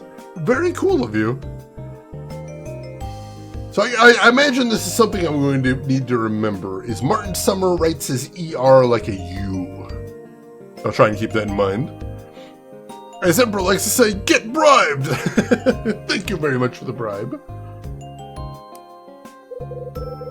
And it's been like that for a long, long time. He said in an interview that he's been writing that way since he was a child. The letter is ER, huh? This sort of handwriting indicates someone who tells audacious lies. But it indicates the person is a bit of a coward as well. You cook, clean, and do handwriting analysis? You're a marvel, Rosa. Poke fun all you want, Mr. Hyde, but there's truth to be found in penmanship. A lying coward, huh? Sounds like a fair description of writers to me. Tell me something, will you? What? When was this book first published? Well, it won a Mystery of the Year award in 1969, so 10 years ago. You have any more books by this guy? No, the only one I have is The Secret Word. This may sound rude, but I think it's the only one worth owning, really. That's so. Yes, it is, Mr. Hyde. Summer published several books after The Secret Word, but none of them really took off, as they say. I'm not sure if he's what they call a one-hit wonder, but who knows? I'm sure it's no easy task writing a bestseller, after all. He must live fairly well off royalties. That's something, right? Sure it is. Got one more thing to ask you. Is Martin Summer a pen name? No, sir. That's his real name. I'm as sure of that as I am of anything. It's pretty sure. So all that business about a pen name was a cartload of bull. What's going on, Mr. Hyde? Nothing, Rosa. Just being nosy. Thanks. See you later. Sure. And thank you, Mr. Hyde. I leave the kitchen. Rosa is still clutching the book to her chest. Summer's story has more holes than a slice of Swiss. Time to chat him up again. Alright, back upstairs we go then. Phrenology next? Yes, let's poke his skull. You pointing her to say Secret Wars? I used to love the original Secret Wars comics. A big fan of those. Just living the Snoop life, Rosa.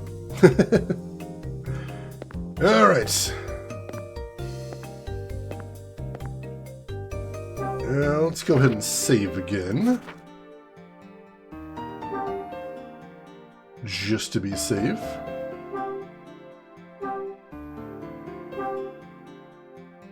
And then we'll see if we can get any more answers out of Martin Summer, if that is his real name.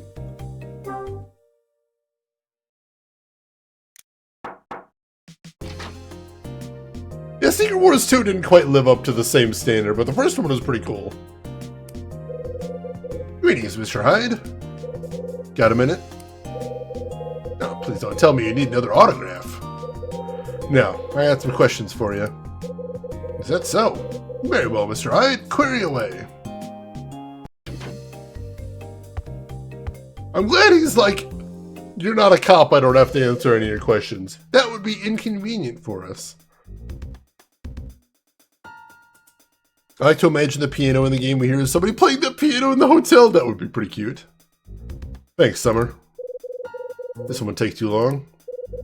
What is it? Look, I'm just an average Joe. Salesman who doesn't spend time reading, you know? But talking with you, the guy who's written a bestseller, got me to thinking. What's it like to write a book? To have strangers know you and all that jazz? So I was hoping you could fill me in on a couple of things. Like, how do you write a bestseller? Stuff like that. How does one write a best-selling novel? Is that what you're asking me? Yeah, I mean, you wrote The Secret Word. Everybody read it, right? So teach me. Tell me how to come up with a story that everyone loves. Oh, my dear man, the essence of a novel is not something so easily distilled. Come on, Summer. I ain't asking how to turn lead into gold. I just want a few pointers so I can take a stab at this writing gig myself. Mr. Hyde, what you are thinking is very nearly impossible. Wait, hold on.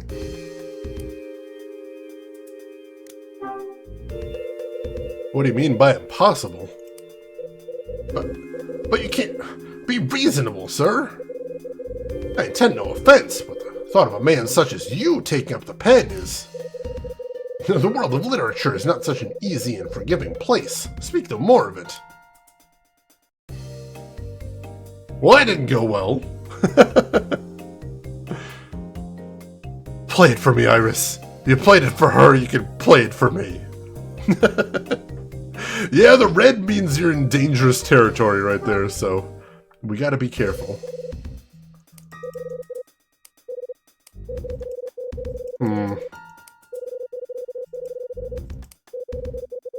So the question is now, do we skip past the interruption? Or do we press on the other thing? I'm gonna try skipping past the interruption next. Let's move past that, and if that's not the answer, then we have to press him on the other option. Let's see what we got here. Yeah, what you were thinking is very nearly impossible. And I thought you'd say that, you overblown walrus. Wow! Alright, no, we have to go for the dick option. We have to be very mean to this man, apparently. I was trying to avoid the mean option, but no, we are going to say a mean thing to this man. Only Nancy Drew NPCs have higher intensities of dickweedishness. I mean, Kyle's a bit of a jerk too, so it kind of balances out. Balance in all things, as they say. Kyle, I have to be rude to people or I will perish, guide. Oh, God. Alright, let's see what happens when we are tremendously mean to this man who has just invited us into his room. So he says it's nearly impossible to write a bestseller. And we say... Guess I got the idea after seeing that notebook. That is not what that option said! Notebook? Yeah, the old notebook that got delivered to me by mistake. That was the manuscript for your novel, right? I mean, it looked like the same story to me, but what do I know? So anyway, that's how you got started writing a book, right? Yes, but... Mr. Hyde, you read my notebook? You read it? Yeah, I did. And you know what else? There's something odd about it. The handwriting in the notebook. Not yours.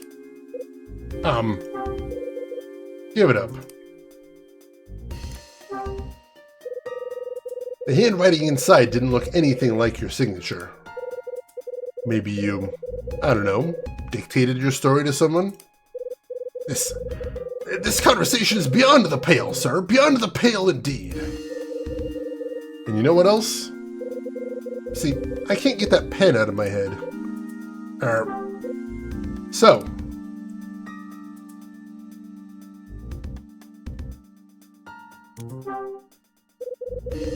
You told me that your real name is Alan. You're a liar. Your name's no more Alan than mine is. What did you say? Martin Summers' not your pen name, it's the one your mother gave you. Now see here, I won't... What's the problem? It's a simple question. I don't see why this is so hard for you. You don't understand. You can't understand. There's so many steps in producing a work of art. So many... Oh, this is getting interesting. I don't know where this is going, but I'm here for the ride. If we can play Harvester, we can play Dance. The Nancy Drew games are very weird, but kind of worth playing just for that, if you like weird games. Beyond the pale, I say, sir. I said what I mean what I say, Martin.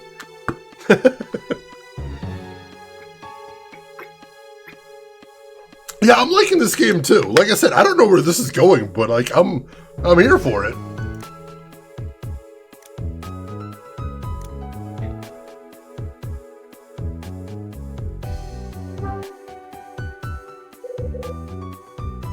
So who's Alan? That...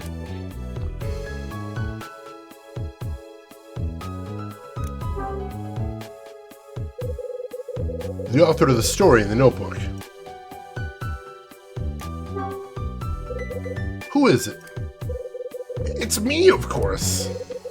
Could it be anyone else? Mr. Hyde, on what do you base your assertion? How can you claim that I'm not the author of the notebook?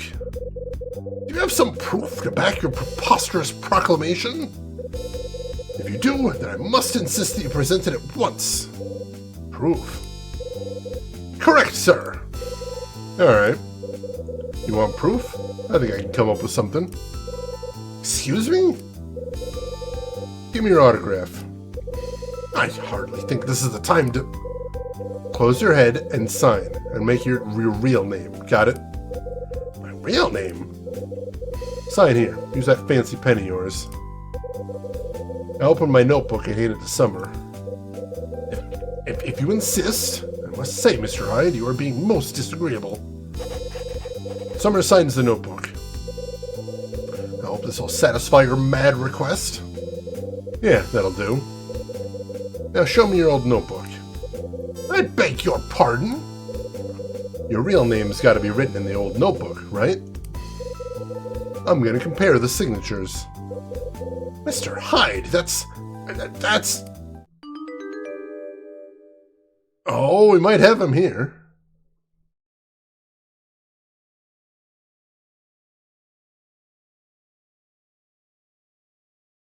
Huh, the ERs.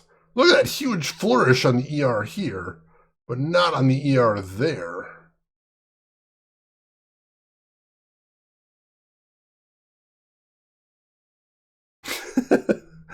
Alright, so what are we doing here? Are we just circling things? We're circling things. There we go. There's no way you wrote the story in this notebook. Look at the ER. That's not how you write them. Not even close. That's...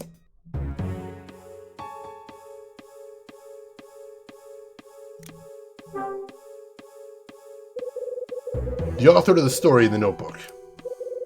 It wasn't you. Urgh. So who actually wrote it? Was it Alan? That's...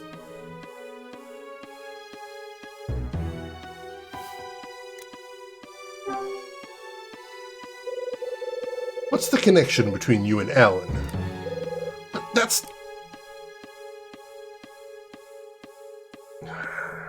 He's still stonewalling us. Let me take a wild guess here, Shakespeare. I think I know why you're so bent over my looking at your notebook. It's because there's a secret hidden inside. And there's something else that doesn't add up, too. If it's your notebook, why did you send it to yourself? Well, I didn't. I had someone send it here for me. Alright. Who mailed you the notebook? This whole thing reeks to high heaven. What are you hiding? Ah.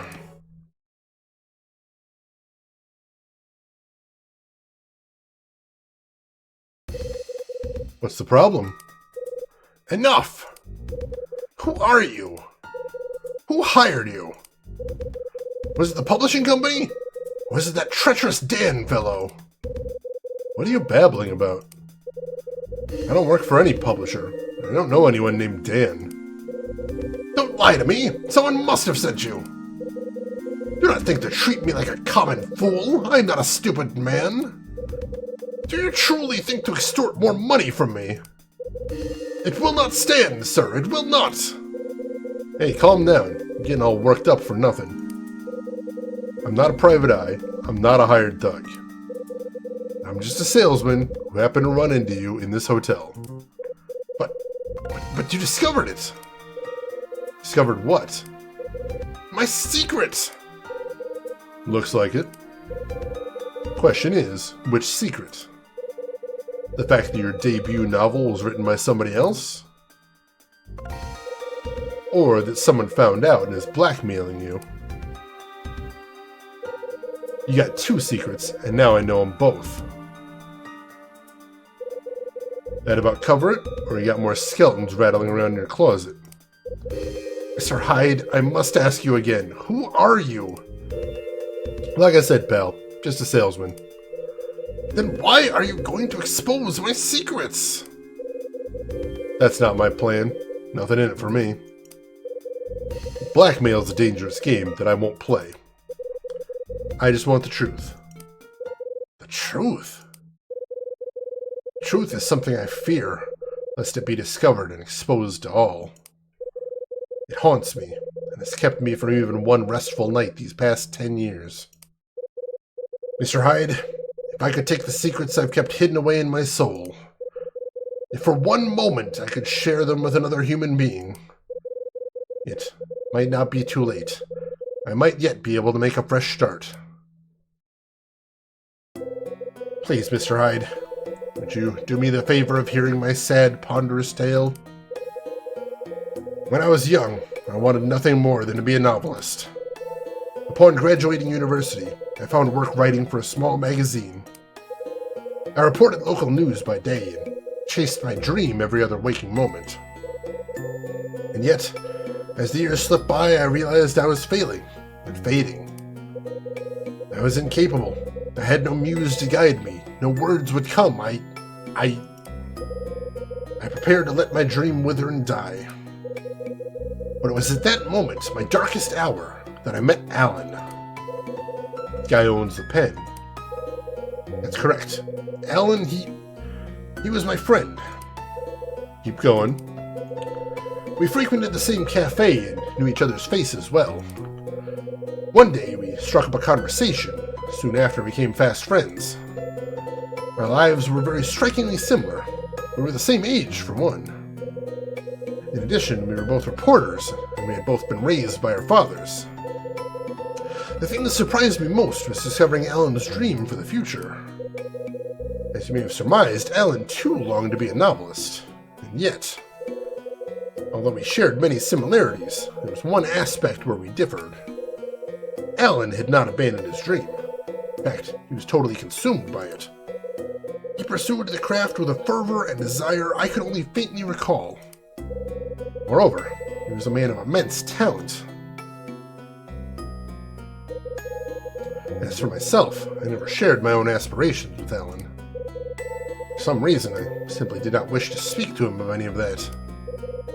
So, Alan knew nothing of my impotent ambitions, and one day he gave to me a manuscript that was to be his entry in a writing contest. Humbled by his trust, I gave it my full attention, reading it all in a single night. It was amazing. A work of singular power and beauty.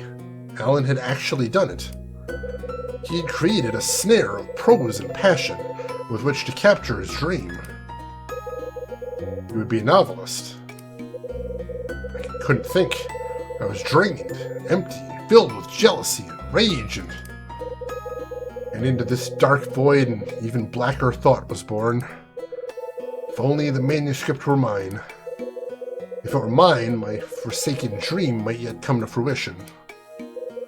So I acted. I opened Alan's desk and took the manuscript. It was like being part of a waking dream where the actions were not my own. I took it home, typed it up, and submitted it under my own name. As you know, the book was named the winner, and I was a novelist. And Alan? What happened to him? Alan had been betrayed by his only friend. He disappeared, vanishing one day without a trace. Oh, how I have searched for him these past 10 years. And yet, I am no closer to finding him than I was when I started. Mr. Hyde, I became a novelist by stealing Alan's work, but I do not possess his talent. Each book I write is poorer than the one before. And then, the unthinkable. My assistant Dan found Alan's purloined notebook. So you paid Dan off when he sent you the notebook. That it? Yes, it is. So why'd you choose this hotel to take care of your transaction? That, at least, is a question which I can't answer quite easily. I had heard of this hotel from Alan. He told me that Hotel Dusk was a special place to him. He said something very important happened to him here. Something important, huh? Yes. Alan mentioned it to me, but once. Whatever it was, I could see how he treasured and safeguarded it. Yeah, I'd treasured this rat hole too. Mr. Hyde, Can it. I'm done with you. I'll see you around.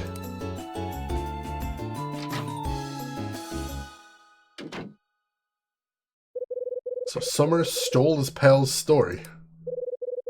Wonder what his buddy Alan's up to now. And what was that memory you told me about? What the hell happened here? How many secrets does this place have? Starting to get on my nerves. Come on, Hyde. Think. Alright, looks like we might be at the end of the chapter here. Let me get caught up. Every noir does need a good blackmail story, that's true. Most definitely. Board Jams, you have a good rest. You take care of yourself. We'll see you around. And then I murdered him to cover my tracks. Oh shit, I wasn't supposed to tell that part. Oh shit, forget that. That was for funsies. Yeah, he just disappeared. That's handy. Alright, hold on. I gotta get all this straight in my head. Quiz time! Summer piqued my interest with his yapping about a painter named Osterzone. I gave Rachel a buzz and asked her to dig up info on the guy.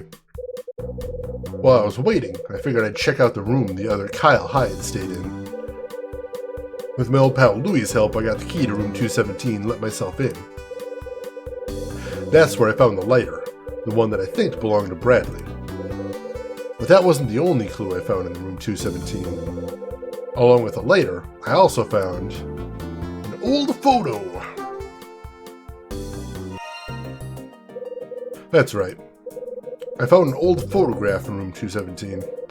There's a man and a little girl in it, probably his daughter. I finished checking out 217, then headed back to my room for a break. That's when I found the stack of cash hidden in the toilet tank. I needed to know who left it there and why, so I put on my detective face and left. That's when Rosa cornered me and saddled me with one of Summer's books. She insisted that I get an autograph. That's right. She asked me to get Summer to sign her book. Kyle Hyde, professional autograph hound. Cripes.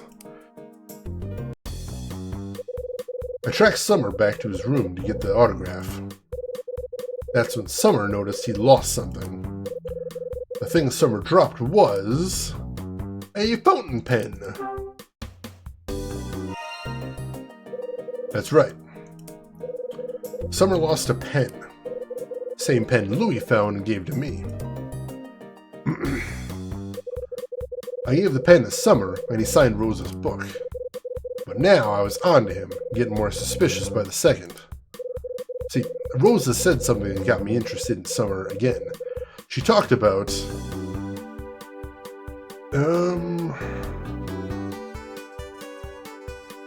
Summer's real name, I think, is what he's looking for here. That's right. Summer said he wrote under a pen name. But Rosa told me Martin Summer is his given name. My money's on Rosa. I knew Summer was guilty of something, so I put him under the bare bulb. Guy cracked like Humpty Dumpty and spilled his guts about his debut novel. The big secret was... he stole his friend's work. That's right. Summers stole the story from some guy named Alan. The same Alan whose name was inscribed on the pen Louis found. Searching room 217 confirmed my hunch. Bradley was here 6 months ago. But now I got some other things to take care of before I can follow up on these leads. The guests here eat, sleep, and hoard secrets like squirrels hoard nuts. I was willing to let them take their private affairs home and let it be. But that was before somebody decided to stash a wad of cash in my John. Now it looks like I gotta be part of this circus sideshow. Well, so be it. I feel the old instincts kicking in, and somewhere a part of me grins. I'm still looking for anything that'll lead me to Bradley, but nothing's stopping me from taking out the trash along the way.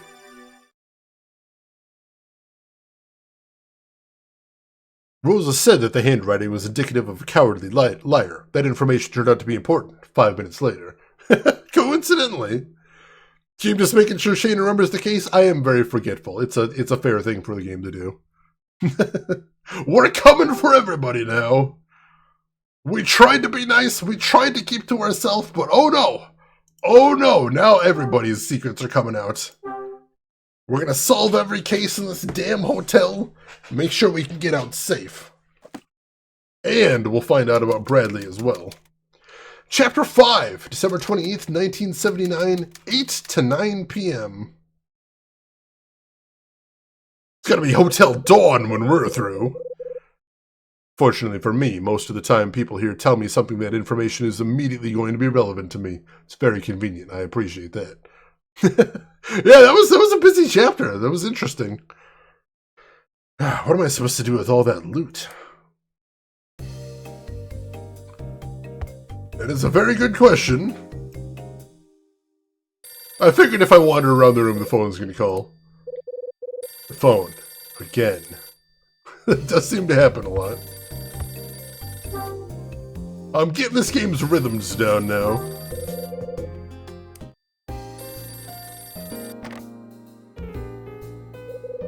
Hi there, handsome. You doing okay? What is it, Rachel?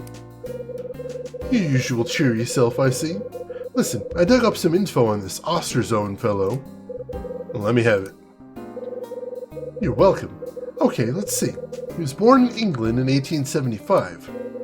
And he died in 1910 at the age of 35, while career is one big mystery. The guy was a complete unknown while he was alive. Then, about 40 years after he died, 10 or so of his works were discovered. Suddenly, people love his stuff and he becomes the art world's new darling. From what I've read, artsy types appreciate his subtle and distinctive brushwork. There are a lot of collectors out there who want his paintings in a big way. You wouldn't believe how much folks are paying for his stuff. It's crazy. Oh, and his most valuable painting is something called Angel Opening a Door. Angel Opening a Door, huh? But the thing has been stolen, so there you go. Someone stole it? That's right. It says here it was taken from the Travis Art Museum. Let's see. Yep, 3 years ago. Interesting. Apparently it's the largest of all Osterzone's paintings, and the most popular. Isn't this all just fascinating? Yeah. So, Kyle, sweetie. Huh? Why the sudden interest in dead painters? Actually, I just wanted to know about angel paintings. Angel paintings? You mean paintings of angels, right? Yeah, whatever. Listen, I found some dirt on Bradley in the last few hours. Bradley? That's the man you're looking for, right? The one you won't tell me about? Sorry, folks, I need to excuse myself. I will be right back. Don't go anywhere.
Alright, I am super sorry about that, folks, and very big thanks to everybody who stuck around there. I appreciate it. Let me get caught up there. So, don't forget, we learned that the mysterious Jay who killed the bellhop's friend also stole an angel painting, and we believe that Jay was Bradley. And that happened 3 years ago, so it sounds like this angel painting ties back to us, surprisingly, which is super weird. Let's see. Let's see, when you just said that, did it sound stupid to you? It's true. Ballblair, you kind of said you never wound up completing this? Well, hey, hopefully I can show you the ending at least. I'd be glad to help. I also have a copy of Last Window, so we'll probably be playing that at some point too. I feel bad, relentlessly I do. Bradley, that's the man you're looking for, right? The one you won't tell me about? Bradley was my partner when I was on the force. 3 years ago, he went rogue and stabbed me in the back. Used his badge to steal a boatload of cash and a big angel painting. Then he vanished. I want to know what happened, why he did it. That's why I'm tracking him down. Oh. Let me guess. Ed's out again, isn't he? Yeah, he's out. I'll have him give you a ring when he gets in. Do it. And Kyle, thanks for telling me about Bradley. Sure. I do feel bad, Blackrock. I know I shouldn't, but I do. Okay. 8 bells. Time to go see Rosa. Why do we need to go see Rosa?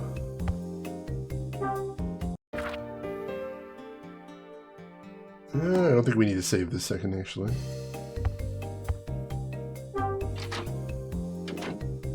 Do we have business with Rosa? I don't remember anything. Something more we need to ask her about?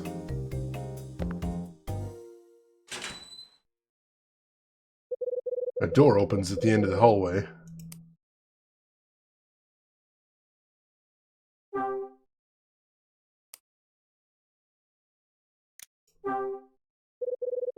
Alright, what's wrong now? Something happened? You look like roadkill. It's nothing. Really? Great. See you around. Hey. Wait a minute, will you? What? Dunning say anything to you? Like what? Oh, never mind. You didn't hear anything anyway. Yeah, I heard. Somebody boosted your stuff, right? That's what this is about? So you did hear, huh?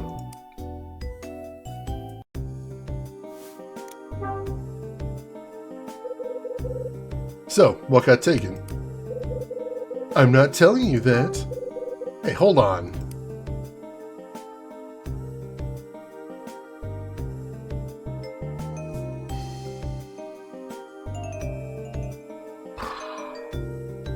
I don't think we ever heard the number 20,000. I'm not 100% sure, so I don't want to risk saying the exact number. Why not? Get serious. You could be the thief for all I know. But I'll get my things back. That idiot manager is searching right now. Room to room, which means he'll visit you too. Does that frighten you at all? This fun for you, kid? You like playing cops and robbers? Huh? Look at you, standing there with that idiot grin on your face. What a sap.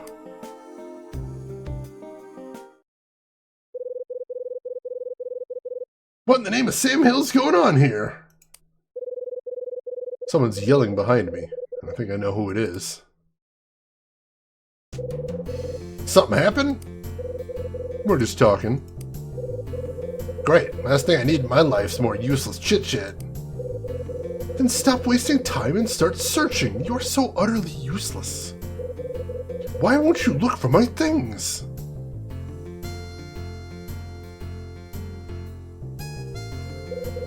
Jeff clamps his mouth shut and storms off. Well, crap. You plan on going through everyone's things? I look like Sherlock Holmes to you?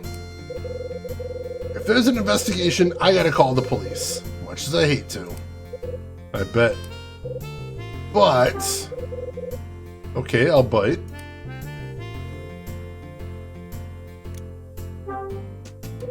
What's wrong? Oh, ain't nothing. But... again with the butt. What is it? It's that Angel kid. He's off kilter, you know? Rubs me the wrong way. Well, that's vague. Could you be more vague, please? I almost understood something there. Yeah, Jeff is just kind of a walking disaster, and I have a feeling he's going to be an ongoing issue for us. Why does he seem off kilter? Sometimes when I call him, he doesn't react. Doesn't react? Like how? He ignores you? I ain't exactly sure, but I'll talk to him and it's like he doesn't hear me. Gotta say his name a few times before he pays attention. That happened to us as well, and I know Kyle before suspected that his name wasn't his real name, because it is a very goofy name.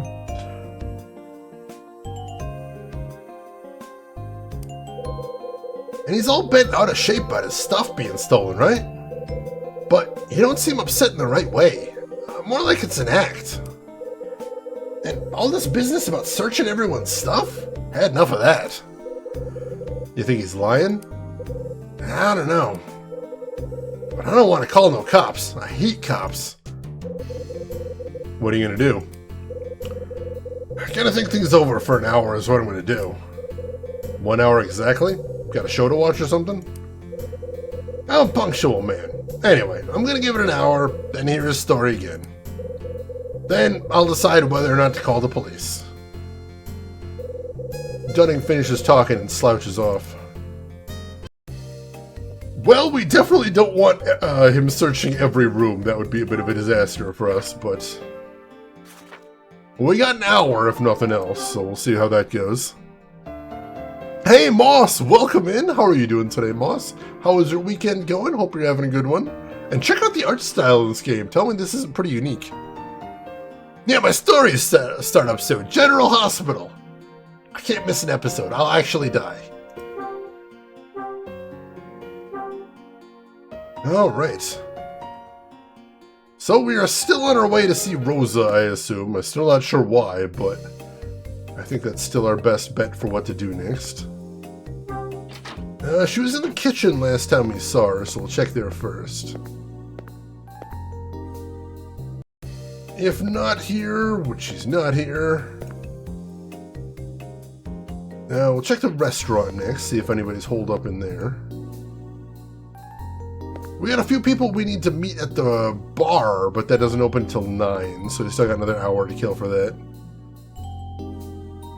Definitely one of the more visually interesting visual novels out there. It's so cool. I just love like, it's sketchy is the only word I can think to describe it. It feels like just a rough pencil sketches on paper, which is super cool. Alright, so Rosa's not anywhere in the dining area, so let's see if she's in her room right now. I don't know how late she does cleaning.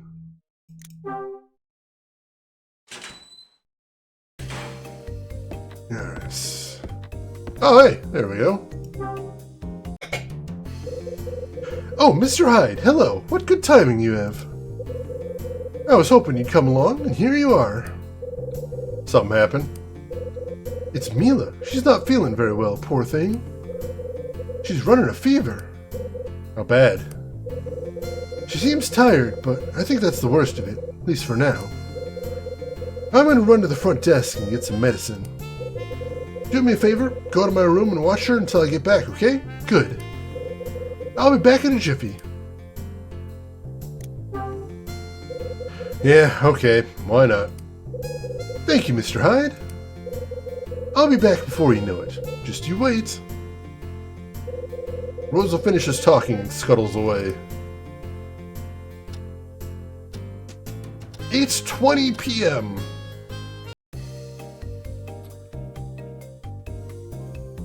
I just love it when they scope those rotos. It's my favorite. Hey, Duck Belvin, welcome in. How are you doing today? Hope you're having a good weekend.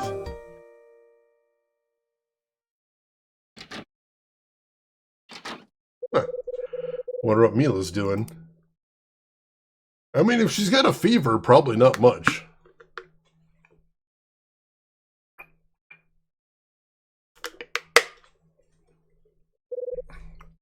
That's... Yeah, like I said, if she's got a fever, not much. Sleeping, huh? Hey.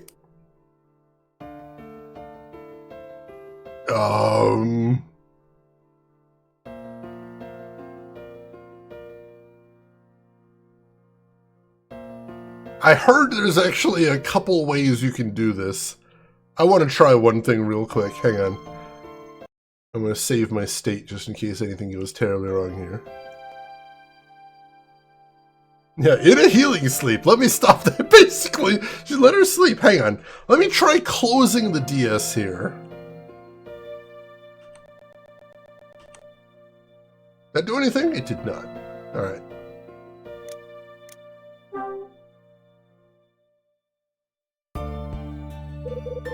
How you feeling? Rose is going to get you some medicine. Take it easy, okay? Meeting all these new people tired you out, didn't it? Thought so. So, hey, I got something I need to ask you. Can you tell me something about your bracelet? Was it a present? Yeah? Who gave it to you?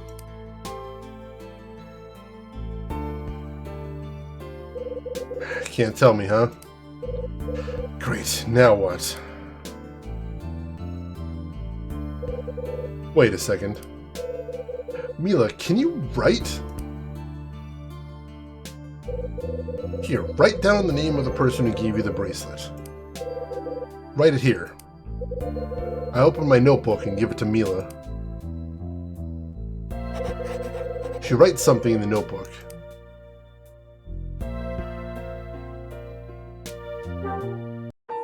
Huh? What'd she write? Papa?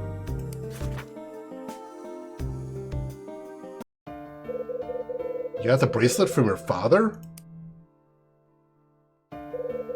What's his name? Here, write it down. I open my notebook and give it to Mila. She writes something in the notebook. Alright. And now... Robert Evans.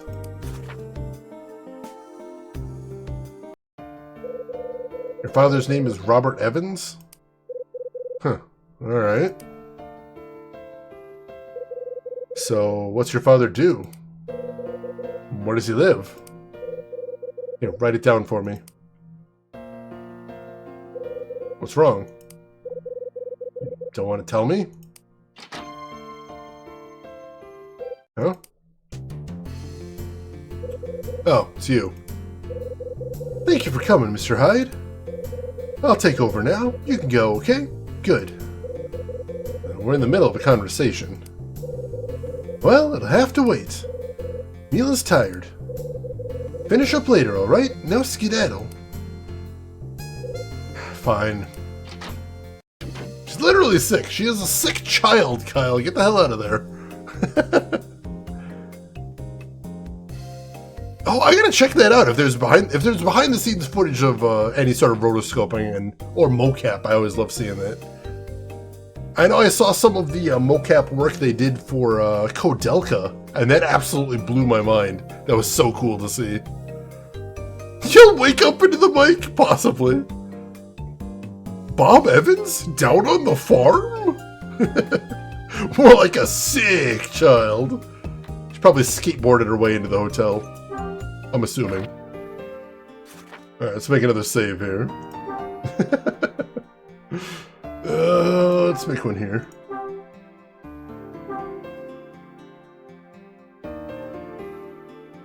All right.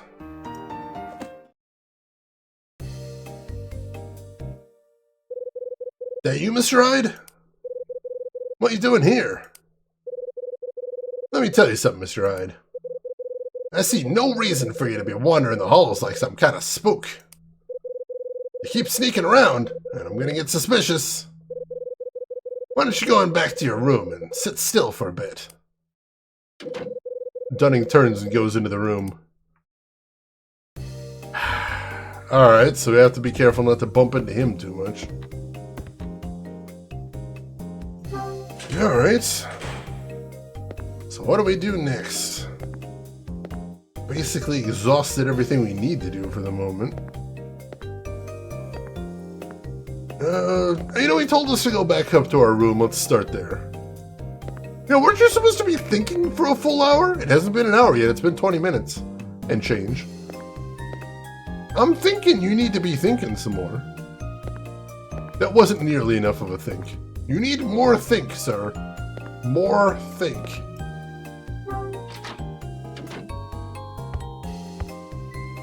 And sure enough... Huh? Who is it?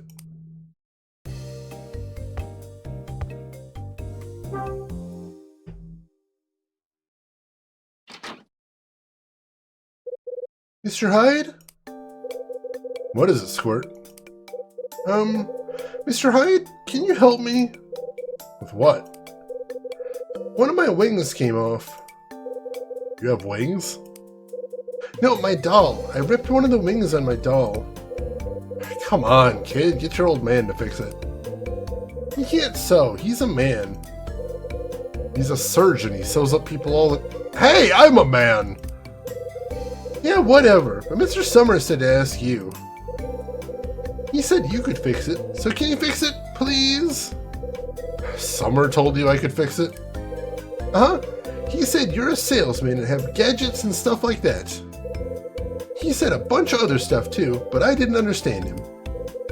And then he kept talking and I got bored. He smells weird. But he said that you had something that could fix my doll. Summer, you 2-bit con artist. What's a con artist? I can't believe anyone would think I could sew. Alright, relax. Hold your breath and count to 1,000,000 or something. Actually, we do have something that could help here. Everyone's so mean in here. Why is everyone so mean? I too am a man! Melissa uses guilt trip attack. It's super effective.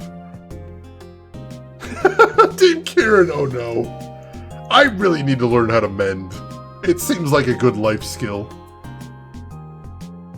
But I don't know.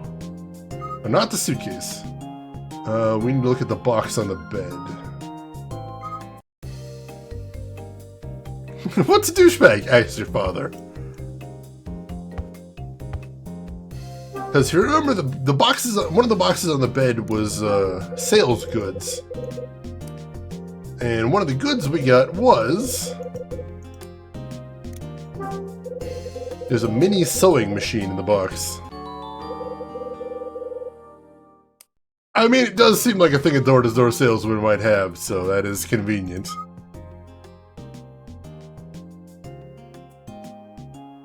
Yeah, I need to... I learned a little bit in home ec, but not enough, so I need to learn how to mend again. I think that'll be important. It just seems like a good life skill. Look, Squirt. Please, mister? Alright. Puzzle time!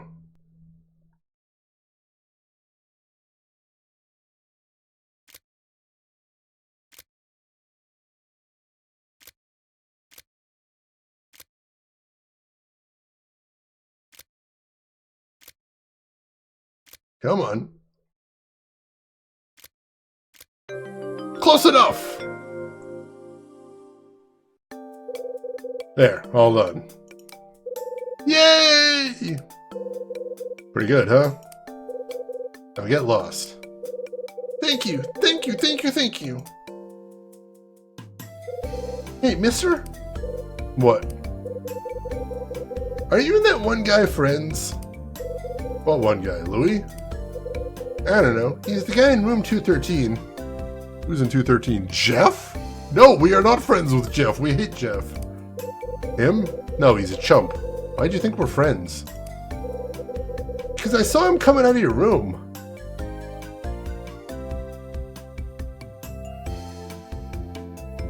Oh, did you?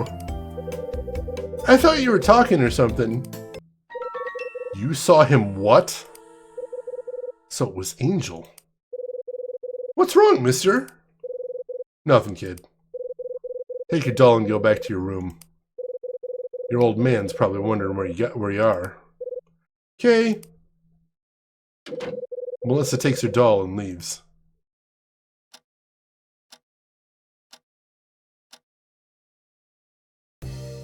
So you remember Dunning was saying that it felt like Jeff wasn't really upset his stuff got stolen. It felt like he was putting on an act. And now we know why, because nobody stole anything from Jeff. Jeff planted stuff in our room. And I don't know, he's trying to get us fingered as the thief? I have no idea why, but that's super weird. No, I'm actually Jeff's blood enemy. I plot his destruction every day. Melissa, suddenly I like you a little more. You've moved up to neutral status. Update your notebook. Yeah, she actually gave us good info this time. Hey, Grushin, welcome in. We actually just got a good clue there. Someone's trying to frame us for, theft. It's just like the Harvester sequel. He planted it on you. They were probably inspired by Harvester 2 when they made this game, you know, retroactively. Show him your brochure! Alright, let's save real quick. And then we got some shit to figure out here. I'm gonna see if we can go do anything with the toilet again, because if Jeff stashed it in there and he's trying to get all the room searches, that's exactly where we don't want that money to be.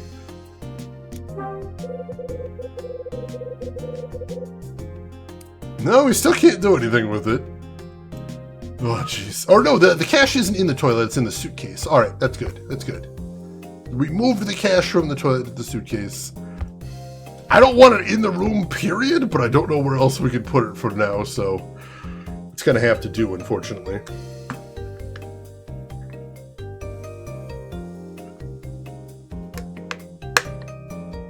Don't leave upper deckers in hotels! Somebody has to clean that. So, Jeff was in my room, was he? I think it's time he and I have a little chat. See where it goes from there. Alright, we're gonna go confront Jeff then. He's in room 213. Jeez. I don't like this guy. This guy's a lot of trouble. Knocking gets me nothing. Nobody home, huh?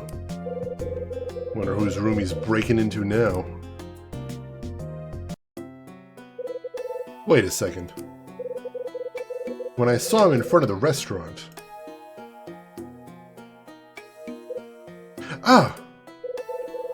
He'd just come out of the left hallway door. I bet he was up to no good on the other side. Alright. So let's retrace his steps and see if we can figure out where the hell he was.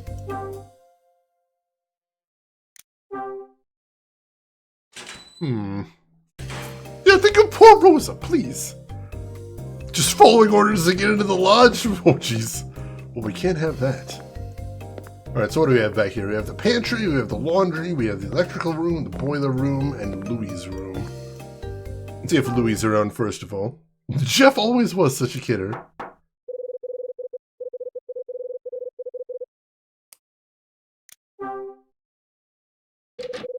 Alright, Louie's is not around. What else could he have been doing down here is the question.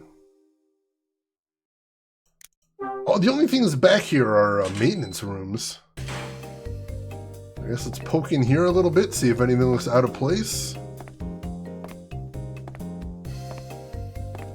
Not seeing anything out of place in here. No, nothing looks moved. Alright, not the boiler room.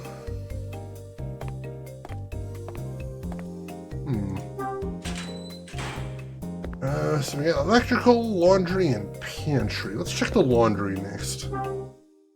Pantry just goes through to the kitchen. I'm not super worried about that. What could he have been doing in here? Nothing looks out of place in here either.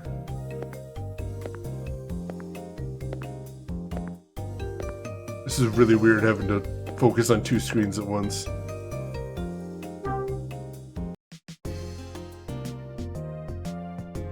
No, everything looks normal here. Is there something in the basket or something? Linen cart. Wonder if it's worth searching. Ooh, maybe something hidden in the linen cart.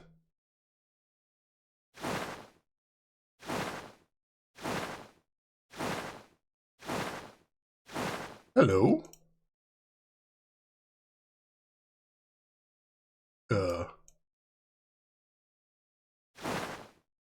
Holy shit! Holy shit! Oh god! What have we here? I found a pistol hidden in the laundry cart. Guess someone didn't like the room service. Shit! Who's there? Oh, Louie, it's you. Brother, you got to stop sneaking around. What are you doing anyway? Close your head, Louie. I just found something interesting. Hide? That's laundry. You find Dunning's used tighty whities or something? It's a gun. What? Yeah, in the linen cart. In the cart? Oh man, trip! You're playing with me, ain't you? Yo, did you break into the bar or something? Because you're talking like a crazy man. Wait, for real? You really find a piece? Come on, man, let me see it. Here it is. Holy crap! What kind of crazy person hides something like that in here? Rose ain't been here today, and you know I ain't doing laundry unless I have to. Maybe it was that one guy. Holy shit. Jeff Angel, which is not his real name, is a bank robber. This just got real interesting. Close your head sounds very weird in English, yet it's literally how you say shut up and finish. Seriously. That is a weird coincidence. I have never actually heard someone say the words close your head before. I think they're trying to make him sound a very, like old school noir, but it's a very weird turn of phrase. For anybody that doesn't know, like, traditional noir detectives are very well known for using wild slang. Mid-Atlantic slang is, I believe, what it's called. But it's very weird. We also use shut your mouth, but yeah, close your head is synonymous. That's so weird. Strange coincidence. I love it. I love it. Any guests use the laundry today? Yeah, man. Dude in 213, that Jeff Angel guy. He was wandering up and down the hall, so I gave him a holler. Asked if we had a laundry room, and I told him where it was. Angel, huh? Figures. Where's the little prince think he is, man? This ain't the Ritz, you know? Something about him gives me the willies. Plus, he does nothing but cry and moan. I don't like what's on the menu. My bed's too hard. Guy won't shut up. I want to tell him to take his pansy ass out of here and run home to mama. Oh, and now he's wailing about how all his crap got stolen. I tell you, man, he's driving Dunning old nuts. Old man spitting nails. What got stolen from Jeff? Cash? What else, right? Listen to this. Guy lost 20 G's. Can you believe that? Who has that kind of moolah in a hotel? Guy with that much cash must have done something dirty, right? So he claims someone lifted 20 large from him, huh? That's a story. His cash is in my room. Whoa! I found it wrapped in plastic bag in my room's toilet. Okay, now I know you're playing with old Louie. Who'd go and do something like that? You tell me. I went downstairs after I found it, and Jeff was already yapping away. So you think... Yeah, I think. Timing was too close to be coincidence. And here's the kicker. I got an eyewitness. Melissa saw Jeff come out of my room. No way! What a dirtbag! What you gonna do, Hyde? Dunning's thinking about calling in the cops on this, and LAPD is no joke. You gotta watch your step, brother. You're right. Last thing I need is to get caught up in a Hollywood drama. Especially now that I found a lead on Bradley. Holy, you got a lead? Did you find something in room 217? A lighter. A lighter? That's right. Looks just like the one Bradley carried. So the cat that stayed here 6 months ago under your name was... That's my hunch. Yeah, but if that's true, why the dude used your name, man? And why is he staying here in the first place? No clue, Louie. That's what I gotta find out. First, I have to clear up these distractions. I dig you, brother. Hey, Dex Platinum! Welcome in, Dex, number 1. How are you doing today? And thank you for a 54-month resub. Very much appreciate that, Dex. And hey, Loose Grooves, welcome in. Thank you so much for bringing your community over here. How are you doing today? What were you playing on stream? How did it go? Tell me everything. And for anybody who doesn't know me, my name is Shane. That's Shane Games. I stream the obscure, the unusual, and the nostalgic, and today we are playing Hotel Dusk Room 215 for the Nintendo DS. My first time playing it. Let's see, Loose Grooves, Dex Platinum sent us. I like this dude. I like this dude too. He's good people. Let's see, I love that you're playing this game. I want to play it at some point. This was kind of a bucket list game for me too. I'm so excited to finally be digging into it. And I can tell you so far, it's good. So far, I'm really liking it. It's got some difficulties as far as emulating it, but it's cool. It's really cool. So yeah, how was your stream? What were you playing? Tell us everything. And Izzy Star, welcome in. Hope you're doing good today. Let me get caught up on chat a little bit here. Let's see what we get. Let's see. Doc Belvin, you've woken up now. Chilly morning, so you made Irish hot chocolate. That sounds like a good way to start the day. Noir slang is the best part of the genre. Oh, I do love some of it. I like the slang for shooting someone a bunch of times is I'll fill you with daylight.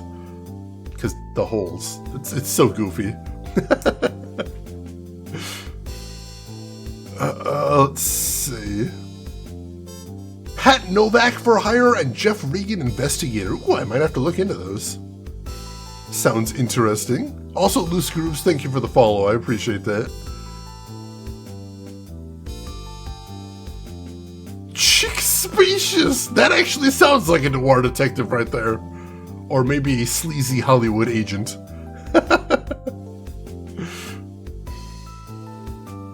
Let's see. I know this is coming as a surprise, but we played DBD together. Awesome, awesome. How are you liking Chucky? He seems ridiculously powerful. But I don't actually play the game. I'm curious how you folks like him. So yeah, we're in the middle of this right now. This is a whole host of mysteries. There's a whole lot of weird stuff going on. And now we suspect one of the other guests at the hotel is trying to pin a crime on us. So we're trying to gather evidence to protect ourselves and hopefully confront the guy. Chucky is a delight unless you face him. Yeah, that's kind of what I was suspecting. Seems like it, though. I'm really glad they got the original voice actor to voice him, though. That's super cool. I appreciate that very much. That punk Jeff's planning something. We gotta make him talk. Gotta find out why he's trying to set you up. My thoughts exactly. We gotta trick him, yeah? Make him slip up and do something stupid. He ain't from the streets. He's some spoiled rich punk. We can roll him easy. Alright, Louie, let's do it. How do we play it? Yeah, I guess... Wait, we could... Okay, I got it. Check this out, my man. Yeah? I get Jeff to come out of his room, right? And then, while he's gone, I go in and give the place a quick shakedown. Bingo! I bet my last dime there's something in his room that'll nail him. I think you're right. So, you want I should go ahead and set the trap? You got any dirty cop tricks I can use? Beat sticks or sweet talk or that kind of crap? Probably just call him away, honestly. Dax, you'll only play Tiffany, though? Thank God for Jennifer Tilly. Thank God for Jennifer Tilly. I heard they weren't able to actually get her likeness for the game, though, which is tragic. Close the DS and make them kiss. Smooch, smooch. Now, kid. That's the joy of the DS, is I can make them smooch anytime I feel like it.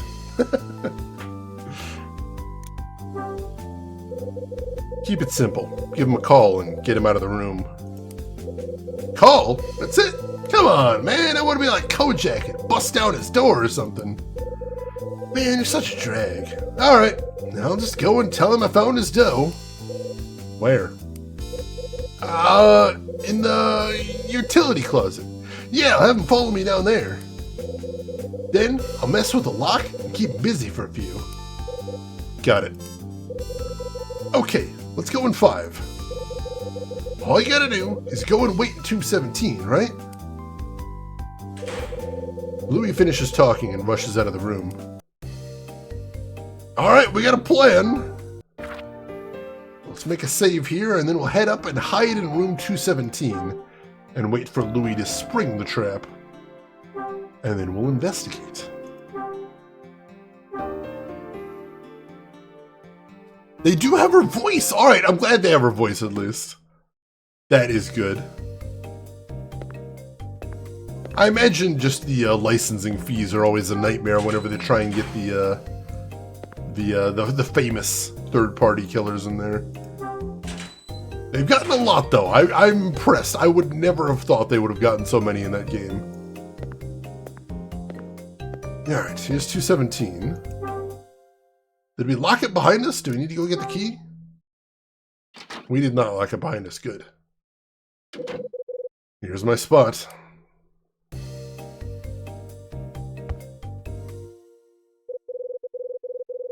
Mr. Angel, I found your money. You know, the money that you, lost?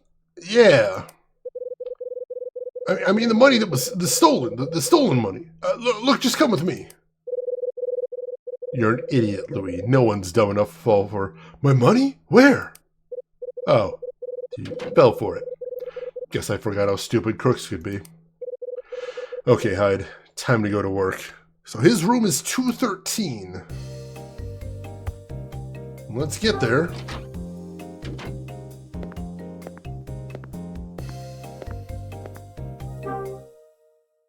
Alright, I probably don't have long, so we gotta make this quick.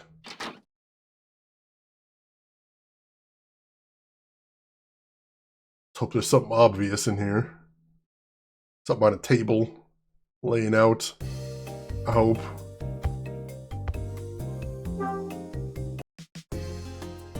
Backpack? There's a bag on the sofa. Look what's in his bag. Ha! Kyle's key, of course, that son of a bitch. So Jeff's got the master key to my room, huh? Well, that absolute bastard.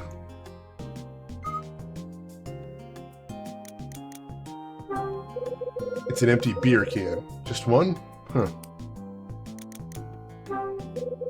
That must be Jeff's coat. Wonder if it would fit me. There's something in the jacket pocket. I got Jeff's student ID. Jeff Damon. Haven't we heard the name Damon somewhere? The name on the card is Jeff Damon. Jeff Damon. Damon, I've heard that name before. Oh, right. He was the lobby paper. Seems there was a burglary in Beverly Hills last night. Quite brazen, really. The victim was an attorney named Larry Damon. Mr. Damon happens to be a friend of mine, you see. I do hope he's doing well. What the hell? Is the attorney in that article Jeff's father? Did Jeff steal from his dad? What the shit?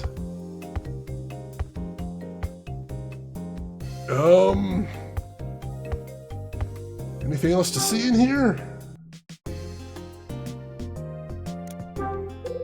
Bed's a mess.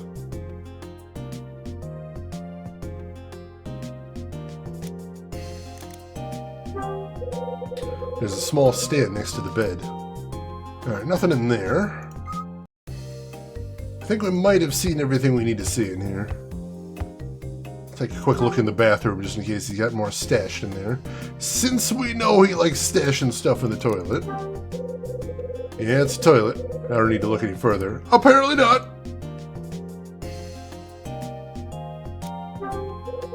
Yep, Rose has definitely been in here. It's spotless. Alright, let's get out of here.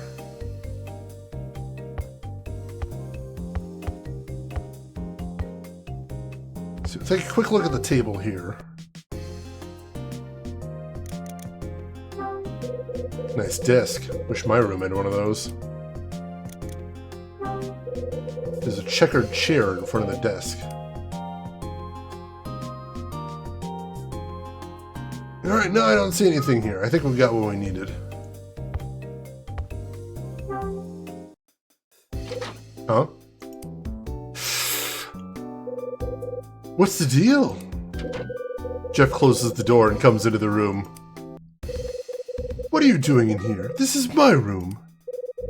You'd better get out of here now. Yeah? Thought it was the kitchen. Ain't Rosa around here somewhere? Are you trying to be funny? Are you laughing at me? This is gonna be dangerous. Hey, Dax! Thank you for the gift sub to Loose Grooves right there. Gift sub number 86 in the channel. Dax, I really appreciate all that generosity. Very cool of you, Dax. Thank you so much for that. Yeah, Jeff is he's not subtle. He's so dumb. He's so dumb. Honestly, it was a cool desk. I appreciate hotel rooms with desks. They're so nice. Failed our luck check. Do you think I'm a clown? Yes, Jeff. Yes, we think you're a clown. Well, laugh this off. I'm calling the front desk and getting the police over here. Bad idea, pal. You're the last person who wants to see the cops. What's that supposed to mean? Oh, just a feeling I got. Now wait just one. So here we are, in your room. Just a couple of guys having a harmless chat. Dax, you think Jeff is a huge clown? Yeah, look at that nose. That's a clown nose right there.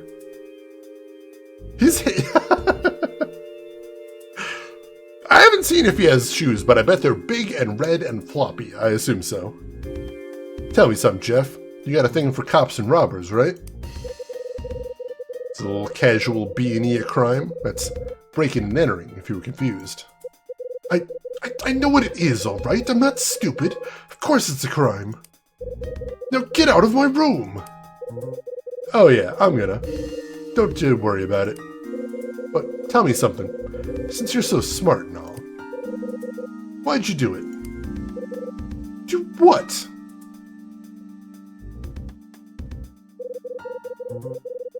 What did you do when you broke into my room, huh? Watch TV? Nap on the bed? Are you accusing me of something? Time to sing, little birdie.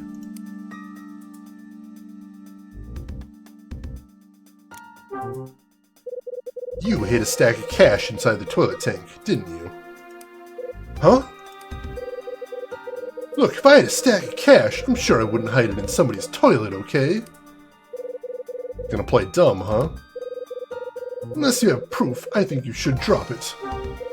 Oh, I got proof. I got all the proof I need. I've got an eyewitness who saw you come out of my room. Yeah, nice comeback. Oh, I also know about the piece you stashed in the cart. Knock it off. You can't just say things like that. Give it up, kid. You're not getting away with this. Why'd you do something so stupid anyway? Oh, we got him! We got his back against the wall now.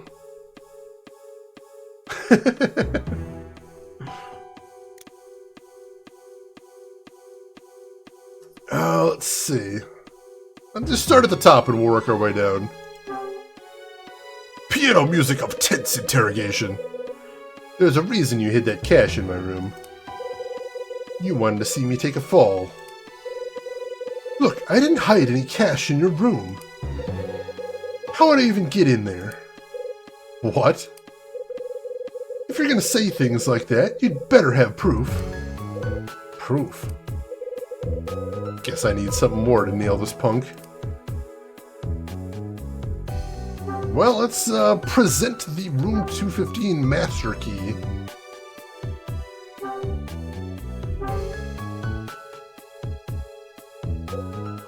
Oh! You want to tell me what you're doing with this? Alright, let's try again now that we've got the proof. Ball Blair, you take care of yourself. Thanks so much for hanging around. We will see you around. You hid the cash I found in my room, didn't you? I told you I don't know anything about it. You're really getting on my nerves. Alright, so he's still not going there.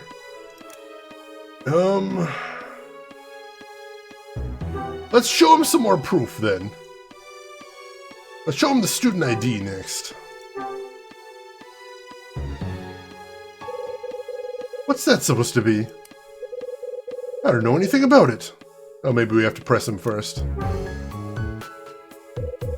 Your real name is Jeff Damon, isn't it? No, it's not. How many times do I have to tell you? My name is Jeff Angel. What? If you're gonna say things like that, you'd better have proof. Alright, so let's try showing him the ID now and see what happens.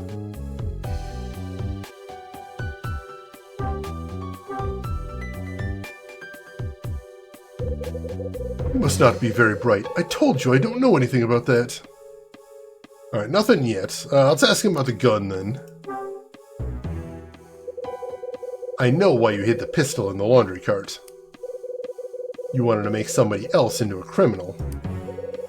I didn't hide a gun in the laundry cart. I don't know what you're talking about. Show him the gun too, may as well.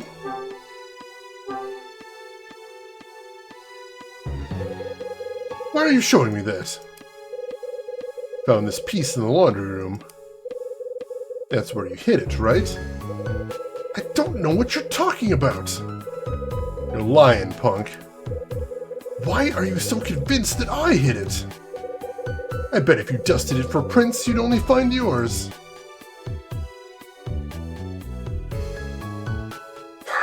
What else can we use to nail him here? Do we have anything else? Anything else on us whatsoever? No, that was all the evidence we had. Funnily enough, giving a wrong name when checking into hotels is actually a crime. I did not know that. That's interesting. Also, Taksan, welcome in. How's your weekend going? Show him the badge! We're not a cop!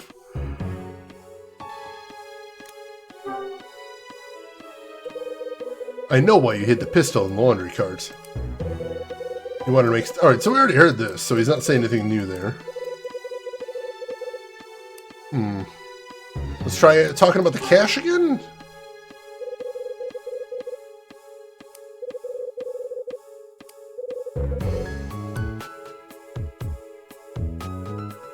Do we not have anything we can show him here?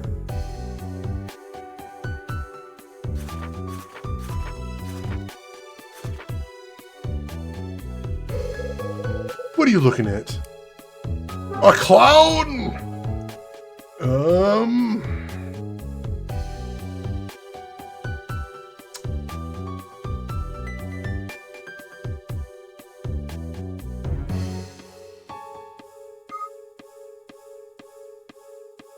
I mean, I guess we could try leaving the conversation and heading back to our room.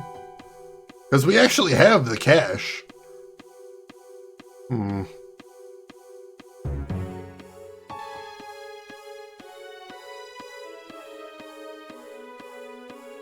Trying to think if it doesn't seem like there's anything else that connects to anything. Let's try showing him the room key again. No, he still just doesn't have an answer to that one. Says he doesn't recognize the student ID though, which is super weird. No, he just says he doesn't know anything about it. Alright, I'll try showing him the pistol one more time. See if anything happens there. Put that away! I told you I don't know anything about that. Huh.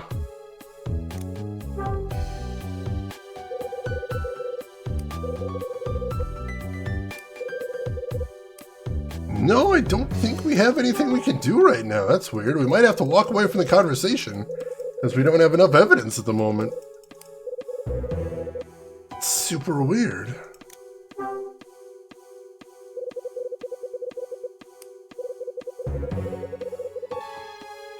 I got nothing.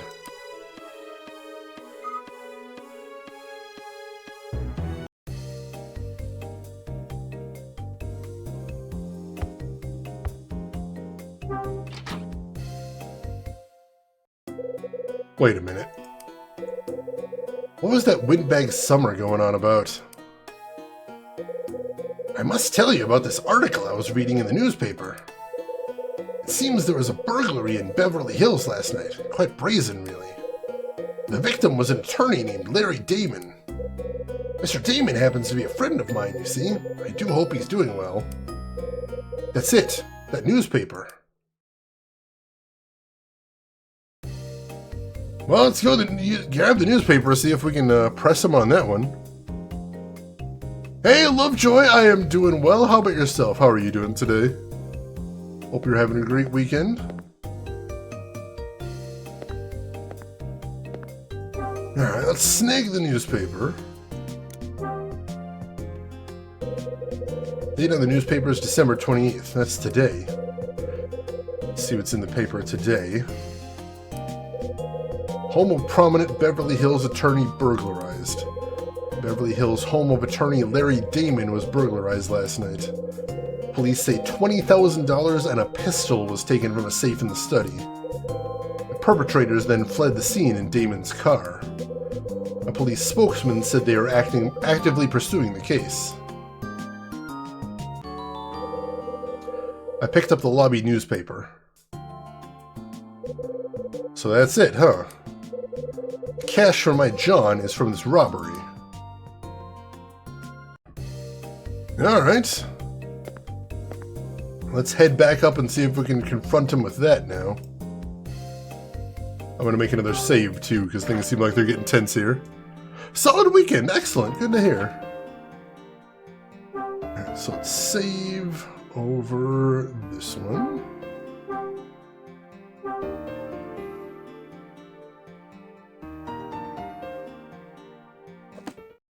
Alright.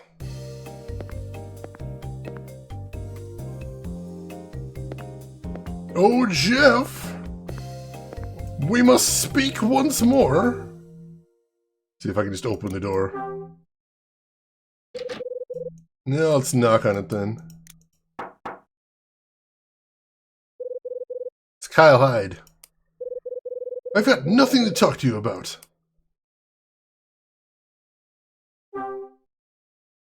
Can we use the newspaper on the door? No, we cannot. Hmm.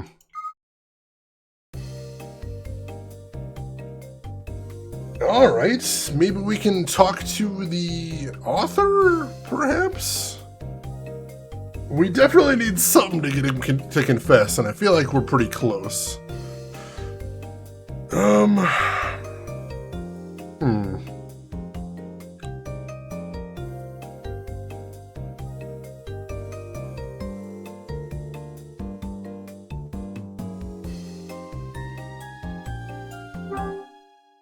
Let's just knock again.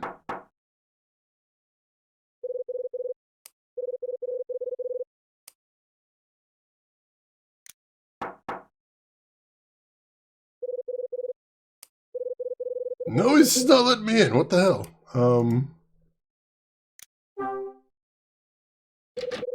And the door is locked.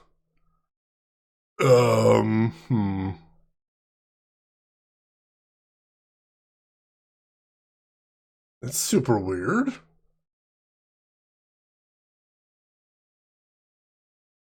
Is there anything else we're supposed to do now?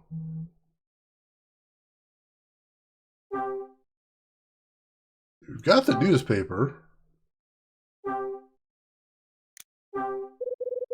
Can't use the newspaper here. Huh. Annoy your way in, that's the ticket. I mean, it works for me other times.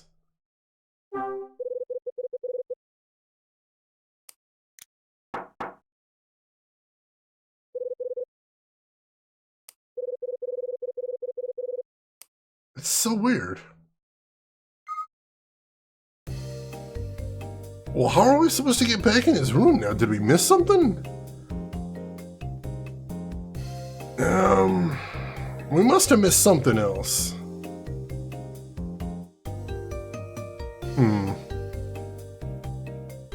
What do we still need to do here?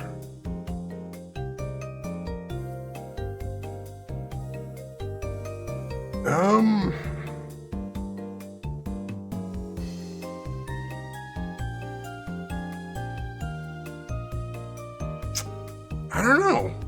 That's really weird. I think this is what we're supposed to do, but I don't know what else to do here.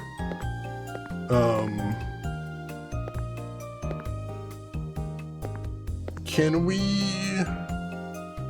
knock on Martin's door? Maybe he'd recognize the dude.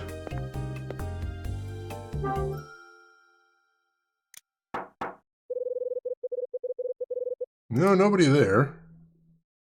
The guy you accused of theft, hiding evidence, and identity fraud doesn't want to talk to you anymore. That's very strange. I mean, it's very reasonable, but you know, he should want to talk to us also to clear his name since we're on to him now, right?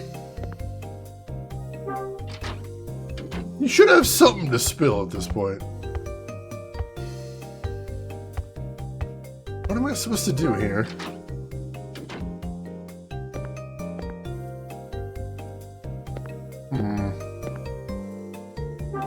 Did we mess something up?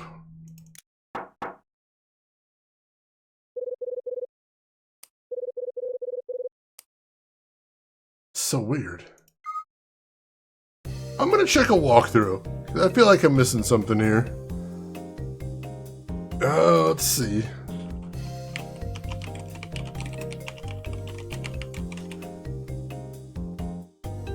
I really feel like we're supposed to be just walking in there, but I don't know what else we need to do at the moment.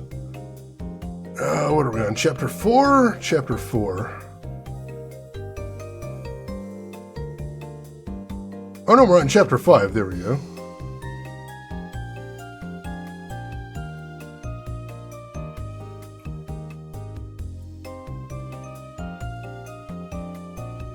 Oh, alright. I think I see what we need to do. Alright. We got one other thing we can try here. Which is, we could get one other piece of evidence that we could pester him with, which is... Go to the suitcase right here. And... go ahead and pull this 20 grand out. Since we're going to confront him anyway. Alright, I think that should be all we need to take out at the moment. Let's see if we can confront him with both of those. You'd think, you know, the fact that we said, hey, we know where you hid our money would be enough to let him know that we have his money, but, you know, we might need more proof. I'm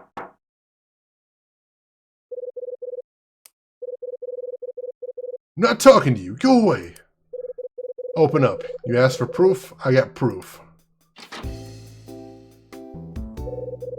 You're busted, kid. I know what you did in Beverly Hills. What? Let me in.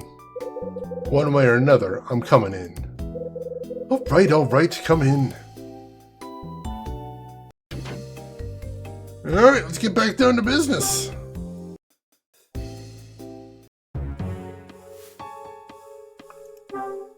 And let's present him with the lobby newspaper first. Hey, that article. The guy who got robbed in Beverly Hills is named Damon. Same name that's on the student ID. That's...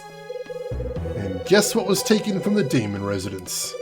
20 large and a gun. To defeat the Huns. I mean, Jeff. He's kind of a Hun. Alright. And let's also show him that we happen to have the cash as well. That's... What are you doing with this much scratch? You steal it from Mommy and Daddy?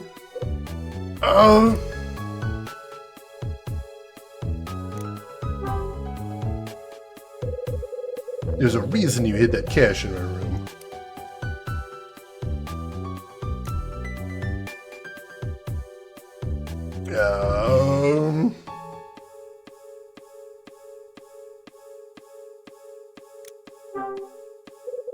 You wanted to cause a big stink.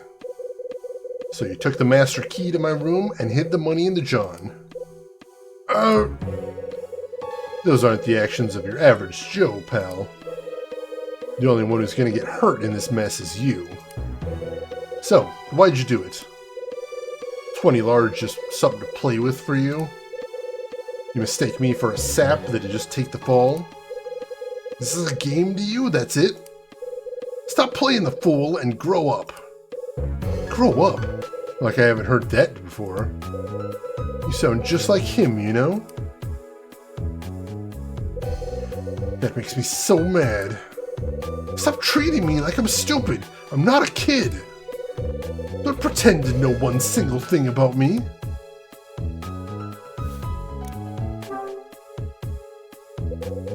I know why you hid the pistol in the laundry cart. You wanted to make somebody else into a criminal. He's still not going anywhere on that one. Let's go for his real name next. See if we can do anything on that. We've now established that a below-average Joe is called a Jeff. I'm glad we have a standard there. Alright, he's still not admitting his name, so let's press him on the new thing we got then. Who do I sound like? Huh? I told you to grow up, right? You said I sounded like somebody. Yeah, like my papa. Papa? You telling me you call your old man Papa? That's right. What of it? Nothing, I guess. So, what kind of man is your papa? What kind of man is he? What's he do for a living? He's a lawyer. A lawyer, huh? Sounds like he's got his act together. Not even close. Look, I've had about... You're wrong. Dead wrong. My papa's a total scumbag. Alright, we appear to have a thread worth pulling on here. Let's keep following this until he spills something. Your old man as bad as all that? Worse. He's an arrogant scumbag who thinks he's always right about everything. And he doesn't trust anyone but himself. Not even his own family.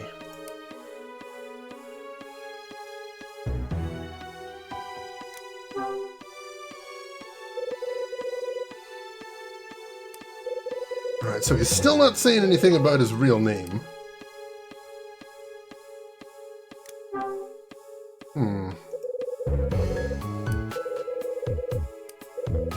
He still doesn't have anything to say about either of those, which is weird.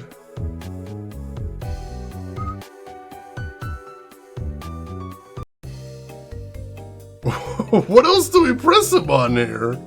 This is a tough one. This is especially tricky here.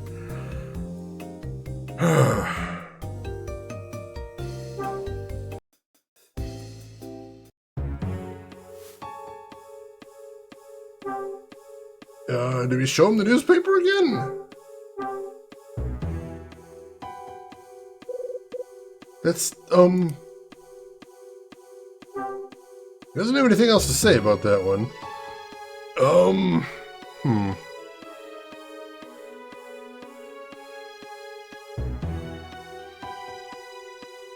Alright, so maybe we show him the old evidence again, see if he has anything new to say about it?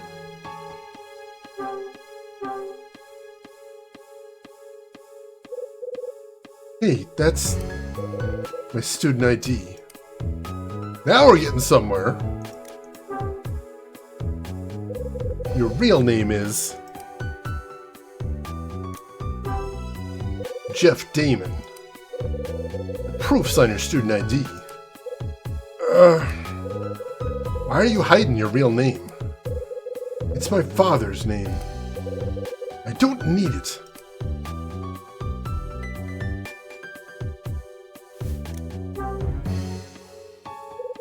Why do you hate your old man's name so much? I don't want to have a jerk like him as my father. That's why. Alright, we're slowly getting through. Now let's try showing him the gun again.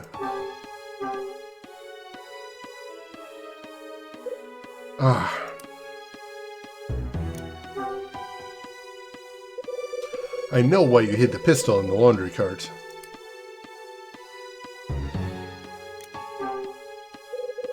It's because you wanted somebody to find it. You stole the gun from your own house. Yeah, so what?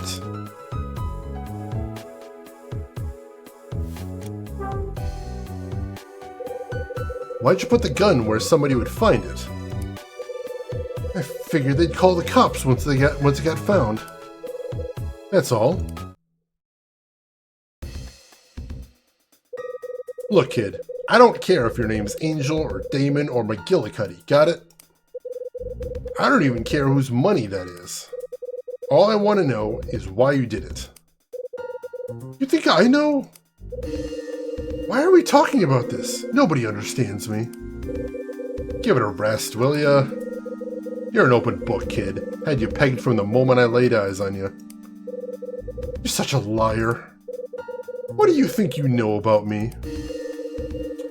Where do you want me to start? Never worked a day in your life, so you got no idea about the true value of money. That's why you can steal 20 grand from your old man without blinking an eye. That's why you could take it and use it and lose it just to get a little attention. You never used a gun in your life. Oh sure, you imagined what it would be like. But you got no idea what it's like to pull the trigger, to take a life. You got no idea what it takes to bleed a man out and watch his light go. That's why you tossed a gun into a laundry cart like it means nothing. I don't know what set you off, but I know you wanted to put a scare into Papa. That's why you took his cash and his heater and ran like hell. Of course, you didn't know what to do with him once you got him stolen. And after you showed your belly and ran, you had nowhere to go. So, you find a girl on the road with a hotel brochure and you end up here. And that's when you meet me. Just some down-on-his-luck salesman. Not too bright, not too dangerous. You plant the goods on me, then sit back and wait for Papa to love you again. I wasn't... Enough! I did not come to this hellhole just to hear you bleat like a damn sheep.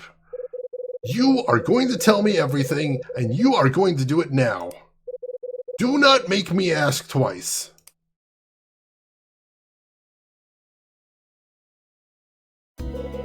Alright.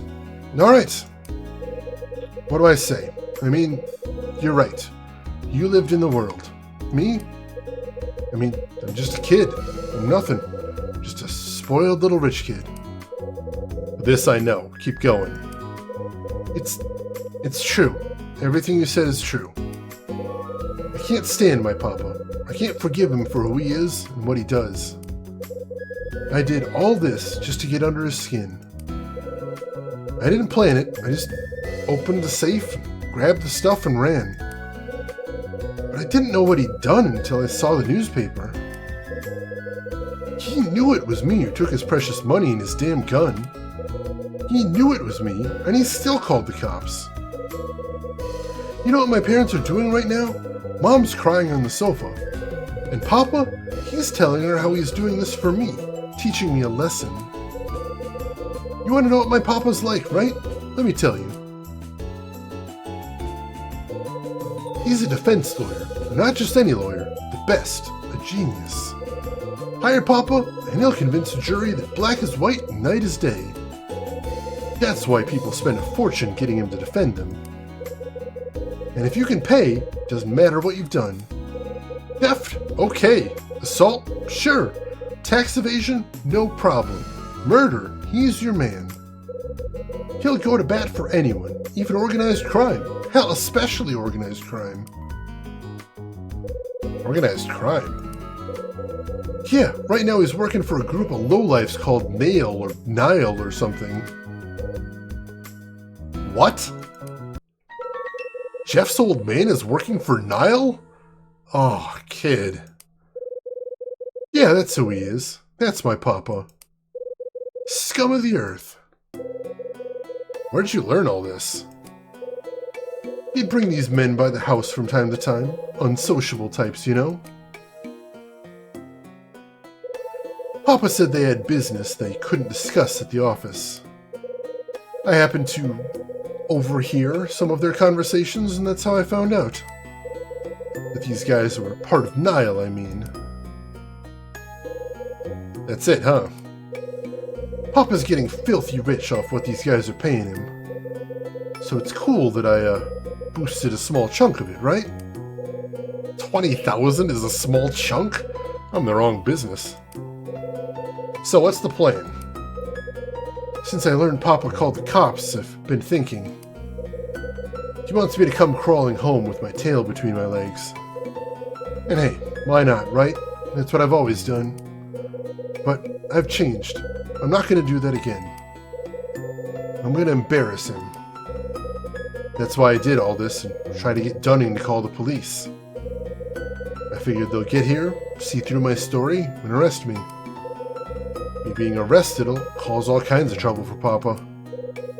Then the press will come and ask why I did it, and I'll tell them. I'll tell them what a crook Papa is. I'll tell them all the dirty stuff he's doing. What's so funny? You know something, kid? I've seen dumb before. It's not often I meet stupid. What? You trying to punch your old man's ticket to the morgue? I don't... Knock this crap off. I toss the cash, the gun, and the student ID on the floor. This is yours. Take it, go home. Go see your father. You think this is a good plan? Think you're smart? What happens when you go to the press and talk about how your old man's mobbed up? You think Niall's just gonna sit back and do nothing? Go ahead, shoot your mouth off. You and the old man can push up daisies together. But shut up! You want your papa away from Niall? You want him to keep breathing? Here's what you do. Take your sorry ass home and never do anything like this again. But how am I... What am I supposed to do then? You want the old man to change? You change first. Stop depending on him for everything. Try standing on your own 2 feet. Mr. Hyde. Do that, and your old man will come around. You'll be showing him how to live. Now get out of here.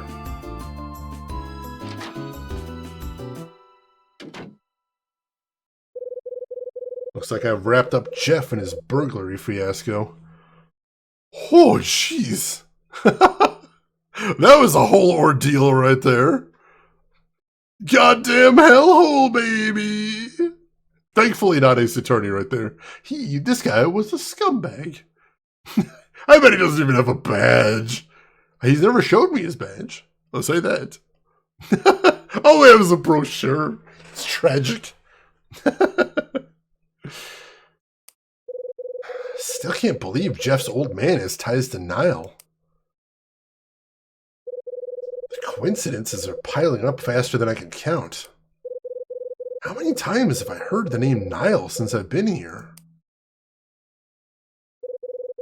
I'd better take a breather and clear my head. It is super weird how many people and things in this hotel seem to tie back to Kyle and Bradley.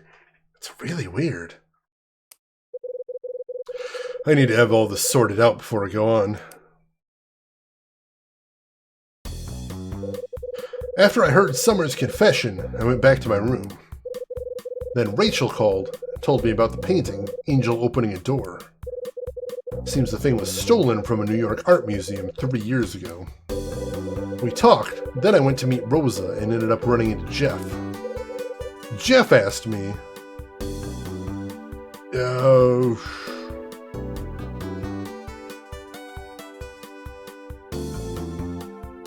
he ask about Dunning?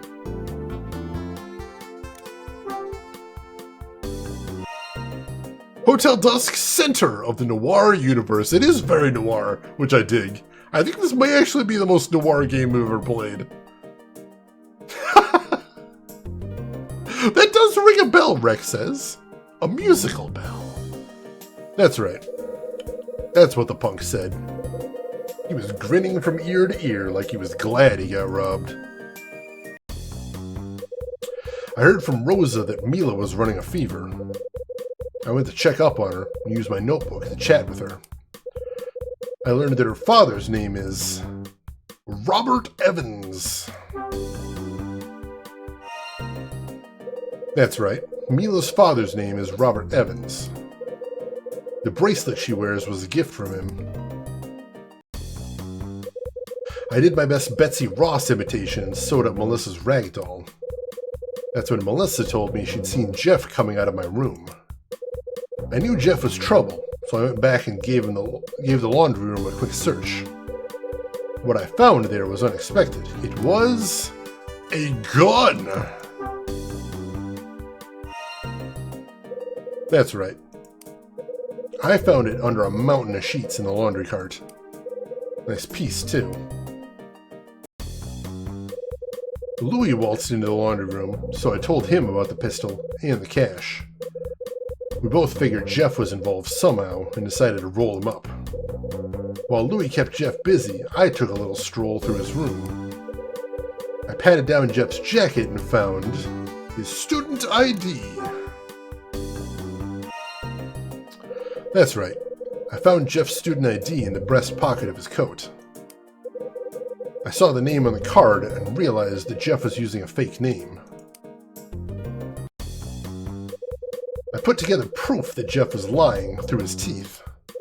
Then I stuck his feet to the coals and asked why he was trying to stir up trouble. Jeff told me all about his idiotic plan and how he was ticked off at the old man. His father's name is Larry Damon, and he makes a living as a lawyer. Yeah, me too, Rex says. That thing is very hard to get out of your brain once it gets in there. That's right, Jeff's father's a lawyer. Knocked me for a loop when I heard he was hired mouthpiece for Nile. Jeff's yarn was sad in a pitiful sort of way. Another father and son story go wrong. Did convince me of one thing, though. People do stupid things. But when you ask them, they always got a reason. Tell me, Bradley, why'd you do it? For what price did you sell our trust? Your soul? Maybe that's all I want to know. Maybe that's why I'm chasing ghosts and lies. The sun sets, and Hotel Dusk retreats into darkness. Like the shadows that creep across the floor, I'm moving towards an answer. All right, Dax, you have a great rest. We will see you around. And thanks so much for stopping by. I appreciate it. All right, we'll go ahead and save our game, having beaten yet another chapter. That's awesome. Let's save right here. Ooh, that was a tough one. That was a tricky one, but we got through.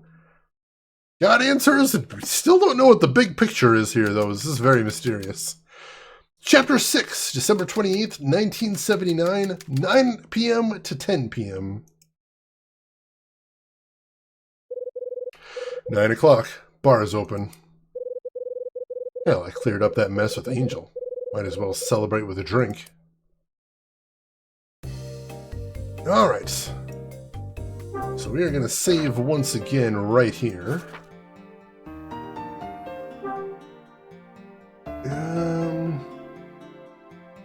Right here? Yeah, right here.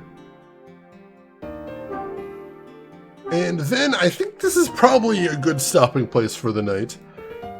We finished 2 chapters, start to finish. I think that's a pretty good pace. If we keep this pace up, we should only have about 2 more streams left of this game, I think. As long as the chapters stay roughly the same length. So yeah, we'll definitely be beating this next week. And I'm excited. I mean, this is a big, complex mystery, and I honestly have no idea where it's going. So I'm excited to see where it's going. I hope you folks are as well. That 2 screen time again. Let me count one. Yeah, 2 screens, most definitely. So yeah, I hope you folks are having a good time. I appreciate you all being here, hanging out with me, and working through this strange mysteries full of strange folks. That wild, baseless estimate again. Always make crazy numbers up. Always. I hope I see you folks next week as we continue to work through this and bring it to a conclusion as well. That's very exciting. But as always, we do have one last thing to do before we call it quits for the night. So I hope if you've got a minute to spare, I would appreciate it because we've got to see who all else is online. So if you're not done watching Twitch, maybe we can send you somewhere cool. I would definitely like the opportunity to. So, make sure to hit follow if you haven't already. That'll be the easiest way to find me next week, or at any point if you'd like to stop back in. We would love to have you. And while I'm looking to see who all is live right now, there are some links in chat you might want to check out if you haven't already seen them, including a link to my YouTube if you want to check out any of the games I've played in the past, or if you want to get caught up on Hotel Dusk. All of the VODs are going to be going up there, so feel free to drop in on there. And we also have a link to my Discord. If you would like to chat with me or the rest of the community outside of the stream, feel free to click on that. We'd love to have you there. And I think I see where we're going today. So, ladies and gentlemen, I would love it if you would join us as we go on a raid over to Fractal Mind Mike. He is another retro streamer who focuses on big box PC games, which means you know he is celebrating December this month. And right now he is playing one I've always wanted to play. It's an FMV mystery game called Ripper that is legendary for having Christopher Walken in it, if I remember correctly. So this should be very interesting. So why don't you join me over there, say hi to Fractal Mind Mike, hang out for a bit, throw him a follow if you like what he's doing. But hey, if you've got other things to do, I will just say as I always do, have a good morning, afternoon, or evening, wherever you're at in the world. And I will see you folks next week for more Hotel Dusk. Take care of yourselves till then, everybody.